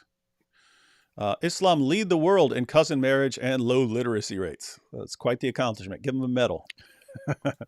Give him a blue ribbon. Is a contribution. It is a contribution. If they say there are no contributions, there is a contribution. You have it right here. Yeah, that David Atherton dude just he posted. It was a German study because it was in German, but it was listing various rates of sexual abuse of children in the world, and it's like the top 7 or 8 countries are all Muslim countries. And so I had to ask, what do you think there's a connection between that and the pattern of conduct in your religion, having sex with a prepubescent little girl? Huh? Could there be a connection there? That is an interesting question. Join the stream late. Want to plug the 2-hour interview he had on PBD Podcast in December 2023 for those who want to see him speak in long format. Yeah, and I made a video where I used some clips of that, but very good interview on the PBD Podcast. They talked about a lot more than I covered, but yeah, good. And I'm hoping and I expect, because Patrick Bet David is also Assyrian. He's Assyrian. So they have a connection there. So I'm assuming that as soon as Bishop Mar Mari Emmanuel is healthy enough to travel and not need any hospital visits and so on, I'm guessing we're going to see him back on the PBD Podcast to enrage some more jihadis. And jihadis of the world, I don't think you're going to have such an easy time getting to him next time, because he's going to be guarded by some pretty tough Assyrians who are now going to be on the alert. So better luck next time. Your religion's going down so hard and there's nothing you can do about it. Yep. Love you, David. You and IP ended up getting me into Christian apologetics. You're pretty all right too, AP. Lol. Don't be talking to AP like that. He's going to get a big head. Ooh, they mentioned me too. Why are you mentioning me? Just leave Glad we could help, though. Flames of Zoroaster, thoughts on Moro conflict in the Philippines? Is it a must if free speech doesn't change minds? fast enough to stop a bigger conflict, just wall them off. Yeah, I don't know what to do, but yeah, people have guys, keep in mind when we talk about loving other people and human rights and so on, you have different situations where you have actual like terrorists, and you have to stop them. You have to stop them for the good of other people. So yeah, I don't know how. I know the situation's been going on a long time down there, but yeah, you have to deal with that, and the government has to deal with that. You can't let that take off. You can't let that spread. You can't let the jihad spread. But keep in mind, long term, you have police solutions to things that are local, like if a guy attacks a guy in a church or something like that, that's a police issue. You have military issues, like if it's one country or one big area or something like that that actually has an army, you got to deal with those kinds of things. Long term, you have to expose Islam. You have to undermine confidence in Islam. That's the long-term solution. You could crush every terrorist in the world right now.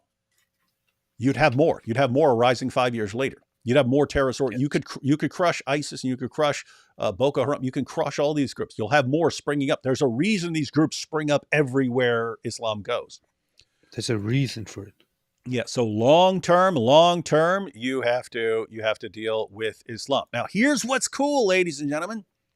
If you don't like seeing the violence, guess what? You can deal with Islam entirely peacefully by exposing it. So yes, you do have to deal with actual physical threats. As far as what ultimately solves the problem, you have to expose Muhammad until lots of people, even more people, leave Islam, and until even the people who still choose to remain Muslim, their confidence isn't high enough to where they're going to go out and slaughter people in the name of Allah. That's the point you need to get to. And Allah knows best. I need to be chosen as caliph since the Ottomans were the last. No, they weren't the last. ISIS was the last. Although you got Germans. The Germans are marching. They want their caliphate too. The Germans. Yeah. But that's true. The Ottomans were the last widely recognized caliphate. And wir wollen ein Kalifat. Is that right? Wir wollen ein Kalifat. Is that about right? That's right. What's caliphate? That is. I just went with a stupid sounding German pronunciation of something. Oh, Califat is correct. Califat. Yeah, that's funny. AP, I need your approval that I am the chosen successor. Yeah, you'd be the successor to Abu Bakr al-Baghdadi. I am this. Oh, yeah. Okay, fine. Yeah, okay, it's fine with me. Whatever. Do you grant that? I grant it. Yes, granted. Okay. So you have it here, folks. We have the new caliphate.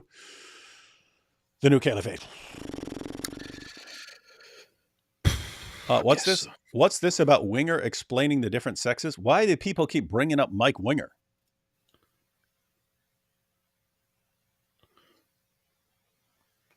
Different sexes? What? Is there such an explanation? Who would want Mike Winger to explain anything? I don't even know, man. Why do people bring him up?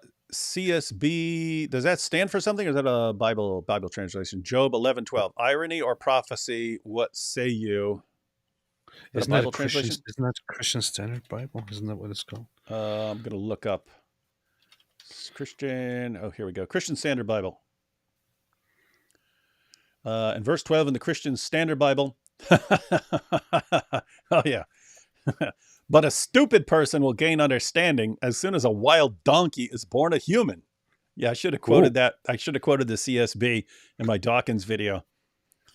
But a stupid person, there you have it, ladies and gentlemen. That is the CSB translation of Job 11:12. But a stupid person will gain understanding as soon as a wild donkey is born a human. That's another way of saying that someone born with the brain of a donkey. That's how it is. Has hijab responded to the Sneeko Destiny debacle? Yeah, has anyone responded to that? That's something they should be trying to do damage control over. Honestly, I think it is so bad. It is so bad that it might be one of those cases where they would like to avoid talking about it altogether, because just bringing it up, talking about it would cause more damage. Just quietly try and make it go away. It's kind of like what they did after I debated Daniel Gikichu. Yeah. Well, if they're trying to avoid it, we might have to dial it up. We might need to make a couple of regular videos on there, just breaking instead of like our long live streams. Might need to make a short video recapping everything and pointing out how it's weird. Like you end up with this double mind. You listen to what Sneeko is saying, even though he now defends child marriage and says that Islam is right. He still has all the building blocks in his head. He still has all the ideas that refute that position in his head, and he defends them all. So he has like this double life where he knows it's wrong, and yet because of what he's being programmed, he has to defend it being right, even though he knows it's wrong. It's weird. And he also, he talked to Mohammed Hijab about the whole child marriage question, and we watched that old clip where he specifically asks Mohammed Hijab and says, because this is something that the Islamophobes they bring this up a lot, and I want to understand how to respond to this. And Mohammed Hijab actually sits down and explains to him the Islamic reasoning a little bit without going into the details very much, but gives him a raw approach on how to justify child marriage from an Islamic perspective, but he doesn't do it at all when he talks to Destiny. He doesn't go into the Islamic perspective at all, but just approaches it from a half-baked, whatever you call it, secular perspective, and fails. So there's a reason. See, Mohammed Hijab, he gives his little defense of child marriage when he's talking to Muslims who are wondering how to respond. He gives them that response. He would give that response to someone who doesn't know anything, like someone who hasn't really thought through those things. He wouldn't dare of using that defense against Destiny. Hijab wouldn't. He wouldn't put himself in that situation. Sneeko did, but if Sneeko had used Mohammed Hijab's response, it wouldn't have gone any better. Destiny would have ripped that to shreds too. I genuinely think that Mohammed Hijab is scared of Destiny. Oh yeah, he is. Pretty sure that there is that Mohammed Hijab has never ever challenged Destiny to a debate, and he would never miss the opportunity to jump on anyone who has a public audience and who speaks about Islam. He would immediately respond to them and challenge them to a debate. Like, how dare you talk about my religion without knowing anything? You weasel, you weakling. How about you debate me and I will face me? I will humiliate you. I'm scared. So far, correct me if I'm wrong, anybody, but so far I haven't seen a single challenge from him to Destiny, nor even any interaction. That is an interesting point. Everyone else who says anything, usually someone who doesn't really know, doesn't have a background in Islam, why don't you face me? Why don't you debate me? Except Destiny, who's been just wreaking havoc on that issue. And it's not like Mohammed Hijab loves to go after people's personal lives and so on. So he'd have plenty of material. I mean, Destiny gets blasted for a thing. So, and he has like Hijab has like a team of researchers to go research and dig up dirt on people. So he would be able to use his personal attacks to pull that personal attacks card. But for some reason, he obviously doesn't think any of that's going to work on Destiny.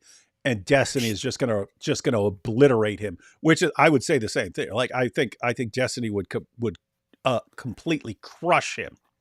He probably knows that. He probably knows that his usual tactics would not at all work with Destiny. That's the thing. Like you can agree with or disagree with Destiny. I definitely disagree with a lot of stuff that Destiny says and does, but the guy has a way of debating and of responding, and a quickness that is just that is incomparable. Everything you say, he just zeroes in on something that is going to be the most damaging to you. And over time, he's putting it all together and leading you in a direction to completely corner you to where all you can say is, well, this isn't good to talk about. We shouldn't be talking about this right now. What are you doing? What are you, a coward? Come on, coward. Why don't you say it, coward? Say what you think. So no, it's not a good topic. Not a good topic. You walked right into it. You're the one who started it. We should clip this and make a challenge out there. I mean, I personally think that Mohammed Hijab, if Mohammed Hijab got into a debate with Destiny's regular under Destiny's regular conditions with proper moderation, open conversation where Destiny can actually challenge his opponent directly and pressure him, Mohammed Hijab would have a very, very bad time, and he would be humiliated by his vernacular. He would be humiliated. So this should happen. If Mohammed Hijab is so confident, I think he should have a debate with Destiny. It's not like Mohammed Hijab hasn't heard of Destiny. He retweeted videos of Destiny talking to Norman Finkelstein, for example. By the way, is anyone challenging him? Like, because I don't know. I haven't been following the Dawa guys for a while. No Dawa guys will. Like Daniel Hakikachu and stuff. Yeah, I know Ali Dawa's not trying anything. That guy's scared to death of debating anyone. Daniel Hakikachu had a debate with Destiny. It went disastrous for Daniel Hakikachu. Oh yeah, wait, was that at one of the things like down in Texas or something like that? He actually had two debates with Destiny. One was about Islam, and I think I was there, but I came in at the very end or something like that. One was about morality. Destiny totally destroyed and embarrassed Daniel Hakikachu. And then the second time, I think they had a debate about Andrew Tate, and it is one of the biggest humiliations of Daniel Hakikachu that you can find, so much so that no Muslim will ever mention it. But you can find it on modern day debates. Destiny versus Daniel Hakikachu on Andrew Tate. So, and Daniel was the only person who made the mistake of actually challenging the guy to a debate. Otherwise, no Dawa guy approaches him. So probably the other Dawa guys already learned their lesson by now. Yeah. David, have you heard of Hamza's Den? Yes. If so, are you going to debate him? Should be an easy one. He makes lots of ignorant statements. I'll say it here. If Hamza wants to debate, we can set something up. Totally happy to do it. I'm not just going to call in as like a caller on his show. But never going to happen. Not going to happen. I can't imagine it happening. So open invitation. Never going to happen. So we have already here decided it. We know for a fact it's never going to happen. Hamza will never agree to such a debate. So yeah, that's it. That's golden. That. Oh, this is an impression of Dawa guys. Golden shower, diarrhea. You see what doubts, man? Yep, that is. That's Dawa in a nutshell. That's 21st century Dawa in a nutshell. Yes. Mad Max, Australia goes full Sharia and the rest of the world just locks the door and moves on. That is you get certain Dawa Sharia vibes from Mad Max Fury Road with Immortan Joe, just a guy who's duping everyone with these claims of the afterlife in order to get lots of babes and have everyone under his control. It's a pretty Muhammad style thing to do. It is. Let's see. Hey AP, I don't like that you made fun of Hinduism that one time instead of just sucking up to us. Therefore, I have decided to unsubscribe from you. Nice. There's a follow-up. You see, you are not afraid of losing us. If we get offended, you're totally all right with us leaving you. You just want to stay relevant. This is what Nabi not understand? Yes, indeed. Yes. This is a good example. If I was so concerned with my image, I would bring this up as well. But when there was a whole thing going on between Hindus and Armin Navabi, for example, and Hindus demanding us to adjust our language accordingly, despite having lots of Hindu followers, I said, no, screw that. Hinduism has its problems. And yeah, we can make fun of it, and we can even make cartoons about it and so on. I didn't care, and I lost a lot of Hindu followers. And there are still lots of Hindus going around saying, how can you support this guy? He made fun of our gods. Well, that's how it goes. It's pretty messed up, man. We're all on the same side, AP. You don't see me making fun of atheists ever. I don't want to lose the alliance. Bishop Mar Mari met Jesus in Brussels. He was 6'4" and full of. Oh, that's a song.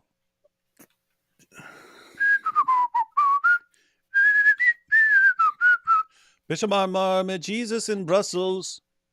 He was 6'4" and full of muscles. Mar said, "Amen. Do you speak Aramaic?" But he just smiled and gave me a Eucharist sandwich. He said they come from the land down under. I can't. Is this mocking? I'm trying to figure out if this is like playful or mocking. Because he said Jesus is 6'1", not 6'4". Huh. It just backfired on you, then. Mm-hmm. Yeah, did. It just backfired. Yeah. The whole thing backfired. I was That watching reminds one me, of your. put it on my soundboard. I'll do that now. I was watching one of your videos in a Dutch drive-through yesterday, and the lady asked if I was watching Mike Winger. Oh my goodness, it's got to be a joke. That's nice. You watching Mike Winger? That's funny. Yeshua the King said, "What interview are they talking about?" Link. I don't know which. Yeah, I don't know when you said this. I'm guessing you're talking about the interview with the she was 9 years old guy, because we were talking about that quite a bit. So there's multiple. We've talked about multiple interviews during this live stream, because there's the Ali Dawa one. There's the Probably PBD podcast. I would guess you're talking about the she was 9 years old. I don't know. I'm going to have to find that afterwards. He was on some show. We've been wanting to have that guy on with us for a while, so we're going to try and find him. Michelle says, "Here's some jizya. P.S. Mike Winger is the best." Oh, my goodness. If by best you mean worst, I will agree completely. "And we are all wingalings." No, we are all not. You should get him on for Quran chat. What does he know? The only thing he knows is what he saw from my videos. Mm-hmm. It's the only thing he knows about the Quran. Soon this channel is going to be overrun by Mike Winger fans. Yeah, I will burn this channel to the ground before I let it be overrun by Mike Winger fans. Heidly ho, guys! Let's talk about the Bible again and sing our song. I'm a nerd, you're a nerd. We can all be a bunch of nerds. We're not interested, man. What? Pretty good. Oh, this from the comment where he talked about you earlier. "I feel bad. I wasn't trying to trash AP by adding him. I was just trying to say I enjoy his content, even if he's not a Christian. Do not apologize. How dare you apologize? Don't apologize. You should be. You should be humiliating. You should be humiliating the atheists until they feel so bad that they leave atheism. That they pay the jizya while they're willing and humbled." Jace here says, "Hey, AP, what is your opinion on the book Dominion?" That rhymes. What's your opinion on the book Dominion? Huh? That is a book that I bought years ago and has been massively highly recommended by an infinite array of people, and that I have never read just because it's so gigantic that every time I'm like, "Hey, I need to read Dominion." Oh, let me read this shorter book first, because that'll be way quicker. And then, of course, when I'm about to read it the next time, oh, but there's this 130-page book that I want to read, and I'll read that first. And I keep doing that and then never actually get to it because it's like a million pages. But it's apparently it's like apparently it's like full of awesome stuff. And it's by a guy who's an atheist, but he writes about the impact of Christianity on the world. It is a very, very popular and very respected and highly recommended book. I want to say that I read it, but I didn't read it through. I remember reading it from the beginning, stopping at some point, letting it go, then reading different parts of it and all that. But from what I have read so far, it is a very, very good one. And we talk about that whole thing, right? The whole the good thing that Nietzsche observed and for which he is often misunderstood, and for which makes him the best thinker to ever walk the face of the earth.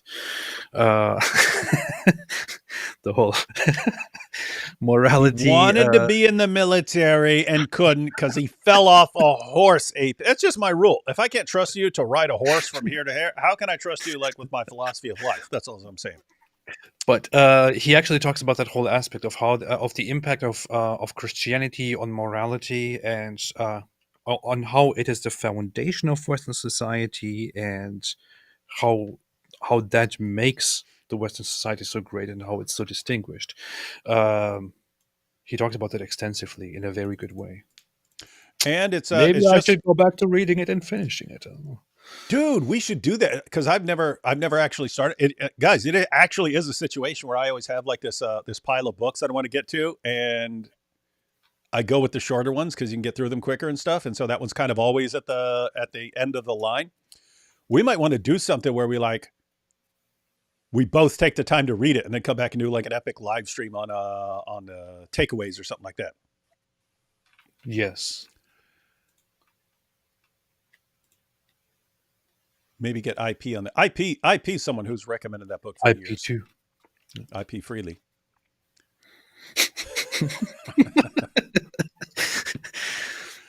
Donkeys are rather Christian. They all have a cross on their back. Do they? Yeah.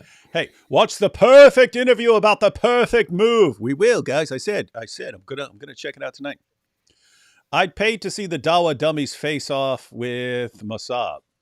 Yeah, now that's different. With Masab, English is a second language and so on. Whereas like Destiny's like so fast. Masab is really smart and a really deep thinker. And he has tons of experience that you're not going to be able to argue with and so on. But yeah, I'd like to see that. I'd like to see that too. But I think given like Destiny is just like, I don't know. He's like a powerful rhetorician when it comes to debate. So in other words, Destiny's the sort of person, it wouldn't matter what topic he's arguing or which position he's defending. He would be brutal at it.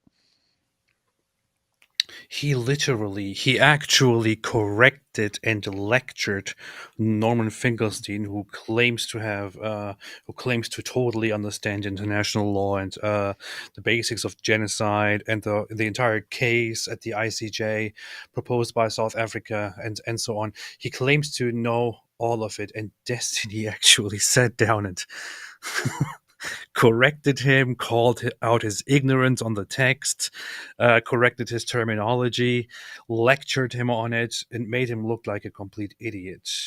And Norman Finkelstein still can't get over it. I don't know. I just have a lot of respect for the guy. He knows his stuff, and he knows he handles any topic that he gets into with a very sharp greatness. Just saw a sign in Germany. Caliphate ist die Lösung.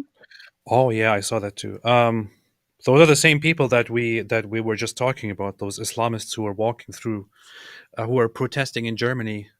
They were supposedly the whole protest was about Islamophobia and how Islam is being twisted and misrepresented in the media. And then during that same protest, they shout about how Sharia is the answer and caliphate is the solution. It turns out that group that was marching and protesting is actually linked to Hizb ut-Tahrir, which is the same organization that was just banned in the UK, who believe in establishing a caliphate by means of preaching and using politics. And now they're marching through Hamburg, singing Ja. Allah, Allah, über alles.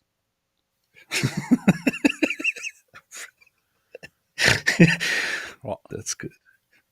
That's good. Just remember, all Muslims are Sitzpinkler. Sitzpinkler. The Sitzpinkler. So love Jesus so you can pee standing up. Alhamdulillah. That is kind of the hill you have to die on, ladies and gentlemen. You are not going to make us pee while squatting. Yeah. There's that hadith in Sunan Abu Dawud where people are seeing Muhammad pee and they go, "Wow, he pees like a girl." Believe it or not, the neocon Ben Shapiro made Destiny sound like a moron during their convo before Lex Friedman. I haven't watched that, but I mean, if you're talking about someone with massive debating skills, it could actually. Ben Shapiro has massive debating skills. What? Like a moron?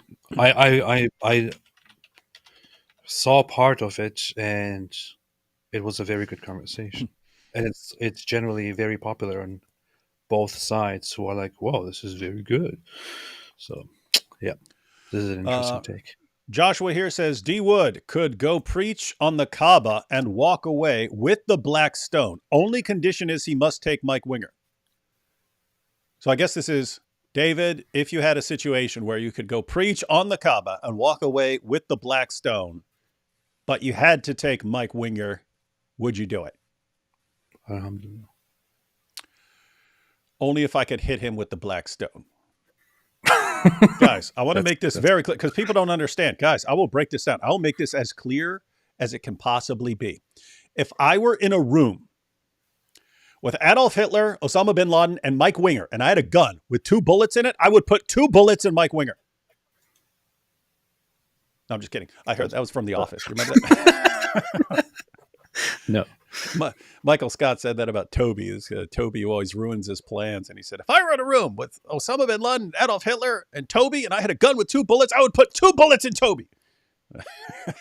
That was funny. Hey, you haven't seen the debate between Ben Shapiro and Destiny, but can you imagine already how it might sound? Because both of these people are like extremely fast talkers. Yeah. Can you imagine listening to that like double speed or something like that? And then you have, but then you have Lex Friedman, who's a very slow talker. So listen. Now the question I have in response to this, that's how he is. He's like pretty laid back. Yeah. Alhamdulillah. Not a joke, 100% true. I wanted to laugh so bad. I was just making fun of Navabi because he thinks you don't make fun of Hinduism because you don't want to lose subs. It is actually because you want to stay relevant to what affects the world. Yeah, like I don't make Hinduism. It has nothing to do with being worried about losing subscribers or something like that. It's the issues that I discuss, like Islam, we're kind of on the same side with a lot of other people. There might be people who are interested in refuting Hinduism. Right, this is not even correct. What? This is not even correct. This is wrong. Armin Navabi explicitly and quite often said to his own audience that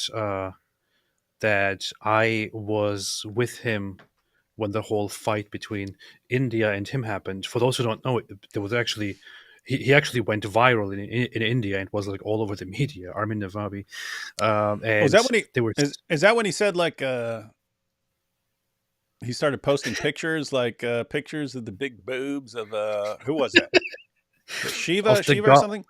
No, Kali of the goddess Kali, and yeah, I wasn't following that whole thing. I just remember one clip where someone it was a video clip, and someone said it did crack me up. He goes, someone said, "Why are you insulting Kali?" And he goes, "I'm not insulting her. I love her. She's my girlfriend." Well,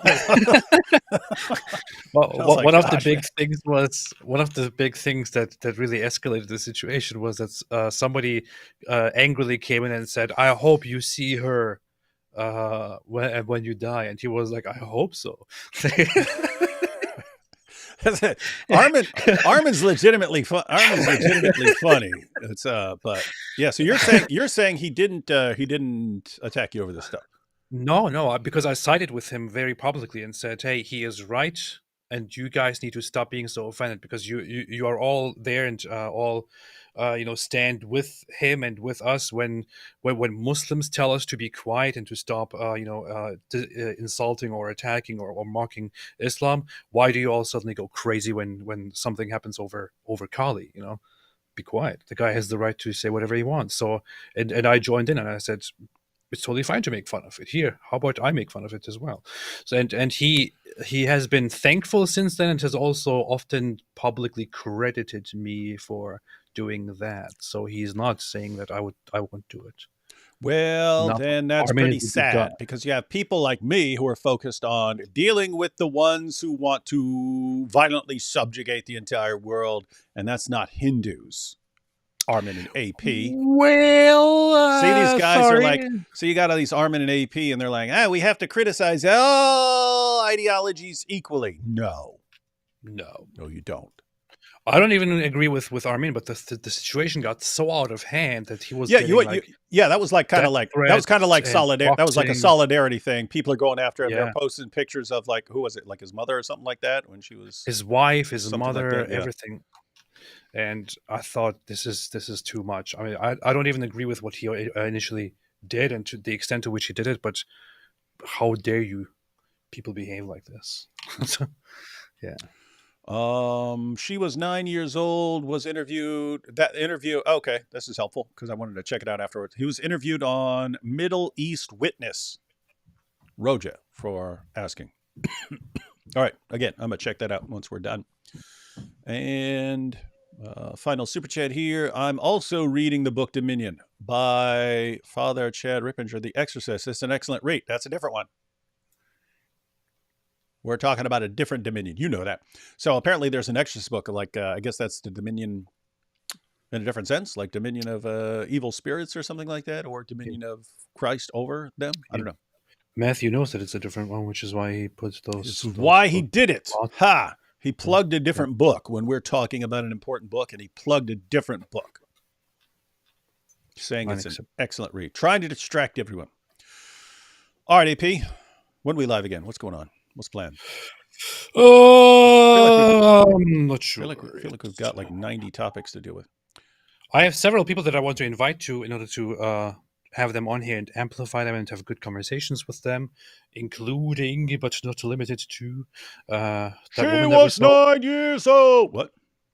That woman that we saw yesterday who was burning those Qurans. Aura American something. Then she was 9 years old guy, and then there was also this other guy who has been trying to get in touch with me, and I'm interested to talk to him as well. He's an Israeli, the traveling Klat or something like that. But I might want to set something up. But this week we'll probably be live again together.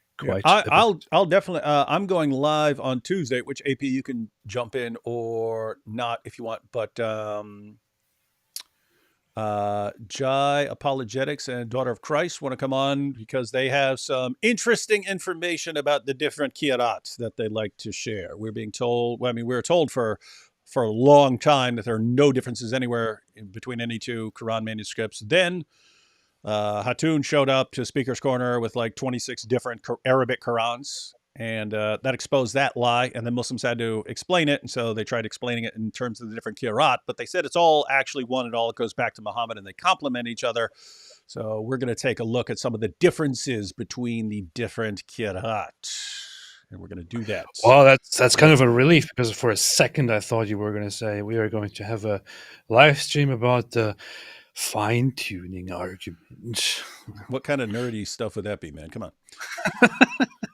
So anyway, guys, that's going to be, unless something changes, that's going to be 6 o'clock on Thursday because they're in a different spot. So we're going to do it a little earlier. That's going to be 6 o'clock p.m. Eastern time on Tuesday. AP, apart from that, go live whenever you want. Could even do something tomorrow if you something catches your fancy. Well, technically, we could do this tomorrow.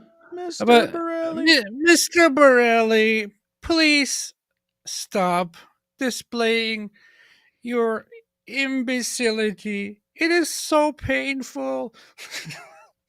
It's pretty bad. Oh,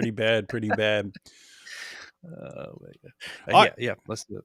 All right, ladies and gentlemen. So again, links are in the description box to Bishop Mar Mari, his church's channel, their website. Some of the clips that we watch were all from one message that he gave this morning for, I guess, the Assyrian Palm Sunday. So you have all that there. Be sure to keep following that. Be sure to take any clips that are circulating. Want to share those as much as possible. Share those all over the place. Because again, this needs to be a massive loss permanently for our jihadi friends out there to learn their lesson that this is not the way to go, and it's not going to accomplish what you want in this world. So give it up. Just give it up. And in the meantime, I guess all we can do is close out with a song. Ain't gonna follow no child molester, sex offender, private pretender. Ain't gonna follow no child molester. Islam's not for me. Islam Islam's not for me. Islam's not